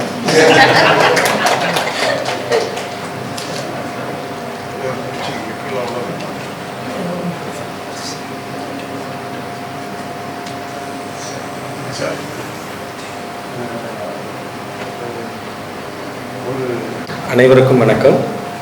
சென்ற வருடமே இந்த விருதுக்காக சிறுகதைகளை படித்தபோது மற்ற 2 கதைகளை நான் படித்து விட்டேன். அது முறையே புதுமைப்பித்தன் அவருடைய கதையும், அதற்கு பின்னதாக அரங்கநாதன் ஐயா அவருடைய முறுக்கு சிறுகதையும், அதுக்கு பின்னதாக தமிழன் ஐயாவுடைய கதைகளை கொடுத்திருந்தார்கள். அதில் நான் போதி மரம் என்று சொல்லக்கூடிய கதையை படித்த முன்பு எனக்கு அது புரியவில்லை. சரியாக ஒரு வருஷத்துக்கு அப்புறமா மறுபடி தொடர்ச்சியாக அந்த வாசிப்பில் இருந்தபோது இப்போ படிக்கிறப்ப எனக்கு அதுக்கப்புறமா சில விஷயங்கள் புரிந்தது. அதில் குறிப்பாக அரங்கநாதனுடைய கதைகளையே கூட படிப்பதற்கு இப்போ இந்த கடந்த ஒரு ஆண்டு கால வாசிப்பு முறை எனக்கு உதவியாக இருந்தது. அந்த வகையில் இதை அறிமுகப்படுத்திய இந்த மேலும் பதிப்பகத்திற்கும் ஐயாவுடைய கதைகளை அறிமுகப்படுத்தி வைத்த அவர்களுக்கும் என்னுடைய மனமார்ந்த நன்றியை தெரிவித்துக் கொள்கின்றேன். அவருடைய கதைகள்லேருந்து ஒரு சின்னதாக ஒரு இது மட்டும், அந்த தமிழ் கூட்டு நனவுகளுடைய ஆளுமை சிக்கற்பாடு, ஆளுமை சிக்கலை அவர் அடையாளப்படுத்திய விதத்தை நான் இங்கே பார்க்குறப்பயுமே கூட அது வெளிப்பட்டது. அதாவது 2 பொருதுபட்ட யானைகளுக்கிடையே அறிவுக்கும் உணர்ச்சிக்கும் இடையே தேய்புரி பழங்கயிறு போல ஒருவன் அல்லாடப்படுவதை சங்க இலக்கியங்களே குறித்திருப்பார். அந்த விஷயம் தொழில் அடிப்படையில் கூட அவருடைய கதைகளை காணுகின்ற போதும் நேரடியாக அவருடைய குறிப்பின் வகையாகவும் அதே நிகழ்வில் தான் அவர் இன்றும் இருக்கிறார் என்பதை நான் உணர்ந்து கொண்டேன். சில கதைகளை பற்றி அவர் பேசுகின்ற போது எந்த இடத்துல உணர்ச்சி வருகிறதோ அந்த இடத்துல அவர் நிப்பாட்டிடுறாரு. அது அந்த கதைகளுக்குள்ள இருக்கிறது என்பதை மாத்திரம் சொல்லி வாய்ப்பளித்தமைக்கு நன்றி உரையிடம் சார்ந்தேன். நன்றி. அனைவருக்கும் வணக்கம். மேலும் சிவசையா அவர்கள் எனக்கு முதுகலை பாடத்திட்டம் எடுக்கும் பொழுது இக்கால இலக்கியம் என்ற பகுதியில் புதினங்களை முழுக்க எனக்கு பாடமாக எடுத்தார். இலக்கிய திறனாய்வு பகுதியை எனக்கு முதுகலையில் பாடமாக எடுத்தார். எம்ஃபில் படிக்கும் பொழுதும் அப்படித்தான். அவர் எடுத்த அந்த பாடத்தின் வழியாகத்தான் இக்கால இலக்கியமே எனக்கு பிடிக்க ஆரம்பித்தது. அதன் வழியில் நான் தொடர்ச்சியாக சிவசையாவை அவங்க காட்டின வழியில் தான் போய்கிட்டே இருக்கேன். அவங்க அப்பப்போ ஒரு புதுசாக நாவல் வருது வைக்கணும், அதை நீங்கள் படிச்சுட்டு பேசுங்க, அப்புறம் பதிவு பண்ணுங்கன்னு சொல்லுவாங்க. பாளையங்கோட்டையில் சைவ சபைன்னு ஒன்று இருக்குது. கிட்டத்தட்ட அதில் ஒரு 10க்கும் மேற்பட்ட நாவல்களை நம்ம சிவசையா கொடுத்து நான் அதை பேசியிருக்கிறேன். அப்போ ஒரு கட்டத்தில் அவங்க சொன்னாங்க, நீங்கள் பேசிட்டு போகிறீங்க, அதை குறிப்புகளாக வச்சு ஒரு கட்டுரை தொகுப்பாக போட்டால் தான் அது பலனளிக்கும் அப்படின்னு சொன்னாங்க. அந்த வகையில் இக்கால இலக்கிய போக்கள்னு சொல்லி கிட்டத்தட்ட ஒரு 15 கட்டுரைகளை தொகுத்து ஒரு சிறிய புத்தகமாக போட்டேன். அதுக்கும் ஐயா அவர்களே எனக்கு முன்னுரை எழுதி அப்புறம் அதை ISBN நம்பரோடு அந்த புத்தகம் வெளியே வந்துச்சு. அதுக்கப்புறம் குறுங்கூறு கவிதைகள் எழுதி வச்சுருந்த சின்ன மன உணர்வுகளை அது கவிதையாக போடலாமா வேண்டாமான்னு யோசனையில் இருக்கும்போது ஐயாவிட்ட கேட்கும்போது அவங்க அதை படித்து பாட்டு ஒரு சிறப்பான முன்னுரையை கொடுத்து அந்த புத்தகத்தையும் வர வச்சாங்க. இப்போ அடுத்து 3வது நூல் கண்டிப்பாக நாங்கள் 2-3 மாதங்களில் இப்போ எழுதின இந்த கட்டுரை இன்னும் முழுமை பெறலை. அதை கண்டிப்பாக 2-3 மாதங்களில் ஒரு புத்தக வடிவில் ஆக்கிடலாம் அப்படிங்கிறது. தமிழ் இலக்கிய சிறுகதை வரலாற்றில் தமிழோடையின் பங்களிப்பு என்ன அப்படிங்கிறது மாதிரி ஐயா சொன்னது மாதிரி ஒரு கதையை படிக்கிறோம், படித்து முடித்து நமக்கு ஒரு என்ன ஏற்படுது, ஒரு வாசக எதிர்வினை என்னவா இருக்குன்னு புரிஞ்சதை வச்சு நான் எழுதின கட்டுரை தான் இப்போ எழுதினது. இது குறித்து போய்கிட்டு இருக்கேன். ஒரு விஷயம் மட்டும் நான் சொல்லிக்கிறேன். தமிழையா கதையை படிக்கும்போது நம்ம நிறைய புதன்கிழமை தோறும் பேசியிருக்கிறோம். அதாவது சில எழுத்தாளர்கள் தன்னுடைய கதைகளில் கூட பொது புத்தி சார்ந்தே எழுதியிருந்தாங்க. அதாவது எல்லாரும் சமூகத்தால் அல்லது ஊடகங்களால் அங்கீகரிக்கப்பட்ட இதுதான் சரி இதுதான் தப்புங்கிற ஒரு நிலையிலிருந்து எழுத்தாளர்களும் எழுதுகிறாங்க. ஆனால் தமிழை ஆசிரியர்கள் அந்த பொது புத்தி சார்ந்த விஷயமே அடிப்படையில் அடிபட்டு போயிடுது. நம்ம இப்படித்தான் ஒரு கதை போகும்னு நினைக்கும் போது அந்த கதை வேற ஒரு திசையை நோக்கி பயணிக்குது. அது ஒரு முக்கியமான ஒரு விஷயம். இன்னொன்று நீங்கள் எப்படி பார்த்தாலும் ஒரு அதிகார குரலுக்கு எதிரான ஒரு கதைகள் தான் பெரும்பாலான கதைகள் இருக்கிறது. ஏதோ ஒரு அதிகாரத்துக்கு எதிராக கேள்வி கேட்குற கதைகளாக இருக்குது. பல்வேறு விதமான குரல்கள் சிறுகதையில் இருக்குது. அவருடைய நிறைய கதைகளில் பல குரல்கள் துணிக்கிறது அப்படிங்கிறதையும் நம்ம பார்க்க முடியுது. அந்த வகையில் அவருடைய தொகுப்புகள் வாங்கி கொஞ்சம் கொஞ்சமாக படிச்சுட்டு இருக்கேன். ஒவ்வொரு தொகுதியாக தான் முடித்து கொஞ்சம் கொஞ்சமாக எழுதிட்டு இருக்கேன். கூடிய விரைவில் அதை ஒரு புத்தகமாக போட்டு வெளியே கொண்டு வருவேன். நன்றி, வணக்கம். அடுத்ததாக பேராசிரியர் பழனி அவர்கள் ஓரிரு வார்த்தைகள். அனைவருக்கும் வணக்கம். சிவசையா அவர்களுக்கும் பேராசிரியர் கார்லோஸ் அவர்களுக்கும் 2 விருதாளர்களுக்கும் இங்கே கூடியிருக்கக்கூடிய அத்தனை பெரியவர்களுக்கும் நண்பர்களுக்கும் வணக்கம். ஒரு படைப்பு, ஒரு எழுத்து அல்லது ஒரு கலைப்படைப்பு என்ன செய்ய முடியும் என்பதைத்தான் காலம் காலமாக செய்து கொண்டிருக்கிறது. அதை முறைப்படுத்தி கந்தசாமி சொன்னது போல ஒரு மனிதரை மனிதராக மாற்றுவதற்கு ஒரு இலக்கியம் செய்கின்றபடியாக நாம் பார்க்கிறோம். நான் அடிப்படையில் ஒரு நாடகக்காரன். நாடகம் என்ன செய்யும்? அது ஒரு கலைப்படைப்பு. சிறுகதை, புதினம் எப்படி கலைப்படைப்புகளோ அதுபோல நாடகம் ஆகச்சிறந்த கலைப்படைப்பாக நான் புரிந்து கொண்ட வகை இருக்கிறது. நான் முதுகலை படிக்கிற பொழுது வரைக்கும் கூட நான் லயோலா கல்லூரியில் இளங்கலை படித்தேன். முதுகலை சென்னை பல்கலைக்கழகத்திற்கு வந்தேன். அதிலிருந்து தொடர்ச்சியாக அங்கே தான் இருக்கிறேன். எனக்கு உச்சரிக்க தெரியாது. ஒரு மனிதருக்கு, தமிழ் மாணவருக்கு, நான் தமிழ் படித்தவன் தான், உச்சரிப்பு சரியாக இருக்காது. என்னுடைய ஊர் திருவள்ளூர். எனக்கு பள்ளி சொல்ல தெரியாது, பள்ளின்னு தான் சொல்வேன். ஏன்னா எங்களுக்கு சொல்லிக் கொடுத்த ஆசிரியரும் பள்ளின்னு தான் சொல்லுவார். தஞ்சையில் பெரும்பாலான பகுதிகளில் பள்ளி தான் சொல்றாங்க, பள்ளி சொல்றது இல்லை. அப்போ அதை உச்சரிப்பை கூட சரி செய்ய தெரியாத ஆசிரியர்கள் தான் எங்களுக்கு இருந்தார்கள். அது எப்போது சரியானது? நான் சொல்வதற்கு காரணம், ஒரு படைப்பு தான் என்னை உச்சரிக்க கற்றுக் கொடுத்தது, வாழ்க்கையை பார்க்க கற்றுக் கொடுத்தது. இப்போ எனக்கு வாசிப்பின் வழியாக சிறுகதைகள், புதினங்களுடைய வாசிப்பின், நவீன புதினங்களோ நவீன சிறுகதைகளோ வாசிப்பின் வழியாகத்தான் இந்த உலகத்தை வேறொன்றாக பார்க்கக்கூடிய ஒரு பார்வையை எனக்கு தந்திருக்கிறது. எப்படி எனக்கு உச்சரிப்பை தந்ததோ அதுபோல எனக்கு ஒரு சரியான பார்வையை தமிழன் போன்ற படைப்பாளியினுடைய எழுத்துக்கள் தான் எனக்கு தந்திருக்கின்றன. இப்ப இதெல்லாம் தமிழ் பேராசிரியர்கள் இருக்கக்கூடிய இடமாவே எனக்கு தெரியுது. இல்ல அப்படின்னா நீங்க தேர்வு செய்யப்பட்டவர்களும் இப்ப நான் உட்பட தமிழ்துறை சார்ந்தவர்களாகவே இருக்கிறோம். 2 பேராசிரியர்களும் தமிழ் பேராசிரியர்கள் என்பதால் இப்படி ஒரு தேர்தல் நடந்ததோ என்று கூட எனக்கு தோன்றுகிறது. அது சரியாக தவறாக கூட இருக்கலாம். ஆனால் இலக்கிய வாசிப்பு என்பது வெகு தளம் சம்பந்தப்பட்டது. இப்ப வாசிக்கக்கூடிய மாணவர்களே கிடையாது. நான் பார்த்து கொண்டிருக்கிற வகையில் நவீன எழுத்துக்களை வாசிக்கக்கூடிய வாசிப்பாளர்கள் மிக குறைவாக அருகி போய்விட்டார்கள் என்பதுதான் என்னுடைய பார்வை. நான் ஏறக்குறைய ஒரு 30 ஆண்டு காலமாக இந்த களத்திற்குள் இயங்கிக் கொண்டிருக்கிறேன். நாடகத்தை, வருகின்ற வசனங்களை, காட்சிப்படுத்துகின்ற முறைகளை புரிந்து கொள்வது கூட இப்ப இருக்கக்கூடிய சமகால பிள்ளைகளுக்கு, மாணவர்களுக்கு, கலைஞர்களுக்கு தெரியவில்லையோ என்கின்ற அச்சம் இருக்கிறது. அதுக்காக எனக்கு தெரிஞ்சிச்சுன்னு நான் சொல்ல வரல. எனக்கு பயிற்சியின் வழியாகத்தான் ஒரு வாசிப்பை என்னால் செய்ய முடியும் என்பதை நான் உறுதியாக நம்புகிறேன். புரியாத எழுத்துக்கள் எப்படி ஓவியங்கள் புரியாமல் இருக்கின்றனவோ, பார்க்க பார்க்க பழகுகின்றனவோ, வாசிக்க வாசிக்க தமிழனை புரிந்து கொள்ள முடியும். தமிழனை போன்ற எழுத்துக்களை நம்மால் விளங்கிக் கொள்ள முடியும். இந்த முறைகளை சமகால குழந்தைகளுக்கு, மாணவர்களுக்கு கொண்டு சேர்ப்பதுதான் மிக முதன்மையான ஒரு பணியாக மேலும் வெளியிட்டகத்திற்கு இருக்க வேண்டும் என்ற வேண்டுகோளையும் நான் வைத்து, இது ஒரு குழுவாக ஞாயிற்றுக்கிழமை என்றதுனால குழுவாக இருக்கிறதோ என்று தோன்றுகிறது. வெகுவாக மக்கள், பார்வையாளர்கள் அல்லது வாசிப்பாளர்கள் சேர வேண்டிய ஒரு கூட்டம் இது. இதற்கு இந்த அரிய எல்லாருமே வாசிப்பாளர்கள் தான் இங்கிருந்து வந்திருக்கக்கூடியவர்கள்.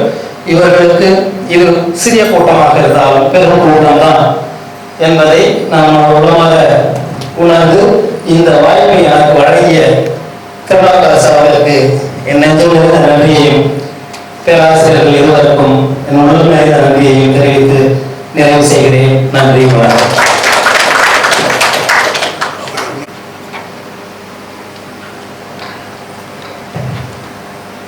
பேராசிரியர் சிவசு, எழுத்தாளர் தமிழகம் உள்ளிட்ட அனைவருக்கும் எனது முதற்கண் வணக்கம். இந்த நிகழ்வு ஒரு உணர்வான நிகழ்வு. இங்கே ஏன் என்னை திருநாவுக்கரசு என்ற நண்பர் அழைத்தார் என்று தெரியவில்லை. தொடர்ந்து ஒரு தமிழ் பேராசிரியர் வாசிக்கவும் எழுதவும் சொல்லித்தரவும் இயங்கிக் கொண்டே இருக்கக்கூடிய தமிழ் தளத்தில் தான் நாம் வாழ்ந்து கொண்டிருக்கிறோம். ஆனாலும் சென்னையில் உள்ள அரும்பாக்கம் துவாரகதாஸ் கோவர்தன்தாஸ் வைணவ கல்லூரியில் தமிழ் பேராசிரியராக பணியாற்றிக் கொண்டு கருத்தரங்குகளையும் மாநாடுகளையும் தொடர்ந்து நடத்தி வருகின்ற அந்த முன்னெடுப்பை அடையாளப்படுத்தும் முகமாக தொடர்ந்து என்னை ஊக்குவிக்க இந்த மேலும் வெளியீட்டகம் சார்பாக நண்பர் திருநாவுக்கரசு அழைத்து இந்த பெரியவர்களுடைய திருக்கரங்களால் அந்த ஊக்க சக்தி மருந்தாக ஒரு பொன்னாடையும் நண்பர் சொன்னார், உங்களுக்கு அல்வா கொடுக்கவில்லை, பரவாயில்லை தப்பித்து விட்டீர்கள் என்று. ஆனாலும் சின்னங்களை அல்வாவை கொடுத்து உற்சாகப்படுத்தி இருக்கிறார்கள். அப்படி இப்படியான ஒரு அழைப்பில் நம்முடைய தமிழ் எழுத்தாளர்களும் படைப்பாளர்களும் வாசிப்பாளர்களும் தொடர்ந்து இயங்கிக் கொண்டிருப்பது இந்த உலக தலையத்தை கூட மாற்ற முடியும் என்பதாகத்தான் நான் நினைக்கிறேன். அந்த வகையில் நல்லது வாய்ப்பு நல்கிய அனைத்து நல்ல உள்ளங்களுக்கும் எனது நன்றியர்களை தெரிவித்து இடம் சார்கிறேன். நன்றி. நன்றி உரை பேராசிரியர் ரமேஷ் அவர்கள். அனைவருக்கும் வணக்கம். பாளையங்கோட்டையை சார்ந்த மேலும் வெளியீட்டகமும் தொடர்ந்து தமிழ் இலக்கிய உலகத்தில் நவீன இலக்கியத்தில் தனக்கென்று ஒரு தனி முத்திரையை பதிந்து கொண்டிருக்கின்ற ஆகச்சிறந்த படைப்பாளி தமிழனுடைய புனை கதைகளை குறித்து வாரந்தோறும் புதன்கிழமை மாலை சரியாக 7 மணி அளவில் இணைய வழியில் ஏதாவது ஒரு சிறுகதையை குறித்த பல்வேறு விதமான வாசக எதிர்வினைகள் குறித்த கலந்துரையாடல் நிகழ்வு தொடர்ந்து நடத்தி கொண்டிருக்கின்ற மேலும் சிவசு அவர்கள் இந்த நிகழ்வுக்கான அனைத்து ஏற்பாடுகளையும் மிக சிறப்பாக செய்து தொடர்ந்து பல ஆண்டுகளாக கிட்டத்தட்ட 10 ஆண்டுகளுக்கு மேலாக இந்த விருது வழங்கும் நிகழ்வை நடத்தி கொண்டிருக்கின்றார். ஏன் ஜூன் மாதம் 29ஆம் தேதி இந்த நிகழ்வை நடத்த வேண்டும்? இதுவரை நம்ம படைப்பு குறித்தும் படைப்பாளிகள் குறித்தும் பல்வேறு விதமான கருத்துக்களை முன்வைத்தோம். ஒவ்வொரு வருடமும் மார்ச் மாதம் 29ஆம் தேதி, ஜூன் மாதம் 29ஆம் தேதி ஐயா அவர்கள் 2 இலக்கிய நிகழ்வுகளை ஏதாவது ஒரு வகையில் இளம் படைப்பாளிகளுக்கும் இலக்கிய ஆர்வலர்களுக்கும் பயன்பெறும் வகையில் ஏதாவது ஒரு கல்லூரியோடு தொடர்பு கொண்டு கருத்தரங்கு தொடர்ந்து நடத்தி கொண்டிருக்கின்றார். மார்ச் மாதம் 29ஆம் தேதியில் ஒவ்வொரு வருடமும் ஜூன் மாதம் 29ஆம் தேதி இலக்கிய இளம் படைப்பாளிகளுக்கு விருது கொடுக்கும் நிகழ்வாக வாரந்தோறும் அந்த புதன்கிழமை தோறும் தன்னுடைய மனப்பதிவுகளை பதிவு செய்து கொண்டிருக்கின்ற படைப்பாளிகளை ஊக்குவிக்கும் விதமாக சிறந்த படைப்புகளை தன் படைப்பின் மூலமாக வெளிக்கொண்டிருக்கின்றவர்களை உற்சாகப்படுத்துவதற்காக தன்னுடைய சொந்த செலவில் கிட்டத்தட்ட இந்த நிகழ்வு நடத்துவதற்கு 3 மாத காலத்திற்கு முன்பாகவே திட்டமிட்டு சென்னையிலே இந்த இடத்திலே வேற ஒரு நிகழ்வுக்காக மாநில கல்லூரிக்கு நாங்கள் வருகை தந்த சாகித்ய அகாதமியின் நடத்தும் நிகழ்ச்சியிலே பங்கேற்க வந்த சமயத்தில் இந்த ஹோட்டலில் நாம் இந்த வருடம் இலக்கிய நிகழ்வை நடத்த திட்டமிடுவோம் என்று தீர்மானித்தார்கள். கிட்டத்தட்ட ஒவ்வொரு நாளும் இந்த இலக்கிய நிகழ்வுகளை யாருக்கெல்லாம் கொடுக்க வேண்டும் என்று குழு அமைத்து அதை திறம்பட தீர்மானித்து அது தொடர்பான விவரணைகளை சேகரித்து இந்த நிகழ்வை சிறப்பாக நடத்துவதற்கு திட்டமிட்டு இங்கே சிறப்பாக நடைபெறுகிறது. எதற்காக என்றால் ஒவ்வொரு மனிதர்களும் திருமணத்திற்கு முன்பு திருமண நாளை கொண்டாடுவார்கள், ஒவ்வொரு வருடமும் தன்னுடைய பிறந்த நாளை கொண்டாடுவார்கள். ஆனால் சிவசு ஐயா அவர்கள் தன்னுடைய திருமண நாளையும் பிறந்த நாளையும் தன்னுடைய 1 லட்சத்திற்கு மேலாக ஒவ்வொரு வருடமும் ஒவ்வொரு நிகழ்வுக்கும் கிட்டத்தட்ட இந்த நிகழ்வுக்கு 1.5 லட்சத்திற்கு மேலாக செலவு செய்து இந்த நிகழ்வை நடத்தியிருக்கிறார்கள். ஐயா அவர்களுக்கு இன்னைக்கு பிறந்த நாள். இன்னைக்கு அவர்களுக்கு கரவொலி மூலமாக இனிய பிறந்த நாளை தெரிவித்து இந்த இலக்கிய நிகழ்வை சிறப்பாக கொண்டாடி கொண்டிருக்கின்றார். இது போக சொந்தமாக இன்னைக்கு படிக்கக்கூடிய என்னுடைய சக நண்பர் 2 பேருக்கு இந்த விருது வழங்கக்கூடிய இந்த நிகழ்வை அவர் பாராட்டி ரொக்கமாக 25,000 ரூபாய் பரிசும் கொடுத்து உற்சாகமூட்டும் பொழுது இது எங்களுக்கு மேலும் இங்கே வந்திருக்கக்கூடிய அந்த நவீன இலக்கியங்கள் குறித்து வந்து இன்னைக்கு சங்க இலக்கியங்கள் குறித்து, திருக்குறள் குறித்து, தொல்காப்பியம் குறித்து பல்வேறு கருத்தரங்குகள் அங்கங்கே நடந்து கொண்டிருக்கின்றன. ஆனால் நவீன இலக்கியங்கள் குறித்து பேசுவதற்கு என்று ஒரு அமைப்பு இருக்கிறது என்றால் அது மேலும் அமைப்பாக மட்டும்தான் இருக்க முடியும். அந்த வகையில் ஐயா அவர்கள் தொடர்ந்து இந்த நிகழ்வை எந்த காரணத்தை கொண்டும் அது பின்வாங்கியதே கிடையாது. ஒவ்வொரு வாரமும் அது நடந்து கொண்டிருக்கிறது. 5ஆம் ஆண்டில் இந்த இணைய வழியில் நடந்து கொண்டிருக்கிறது. இணைய வழியில் கூட நடத்துவதற்கு கொரோனா ஒரு காரணமாக இருந்தது என்று சொன்னார்.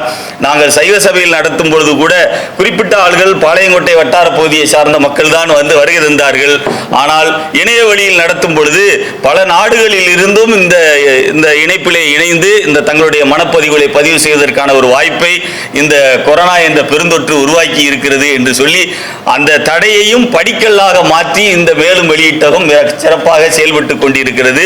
நவீன இலக்கியங்கள் குறித்து கலந்துரையாடி கொண்டிருக்கின்றது. பொதுவாக ஒரு இலக்கியத்தை வந்து ஒரு சங்க இலக்கியம் என்றால் அந்த இலக்கியத்தை வந்து படிப்பதற்கு உரையாசிரியர்கள் துணை கொண்டுதான் அந்த செயலை நாம் படிக்க முடியும்.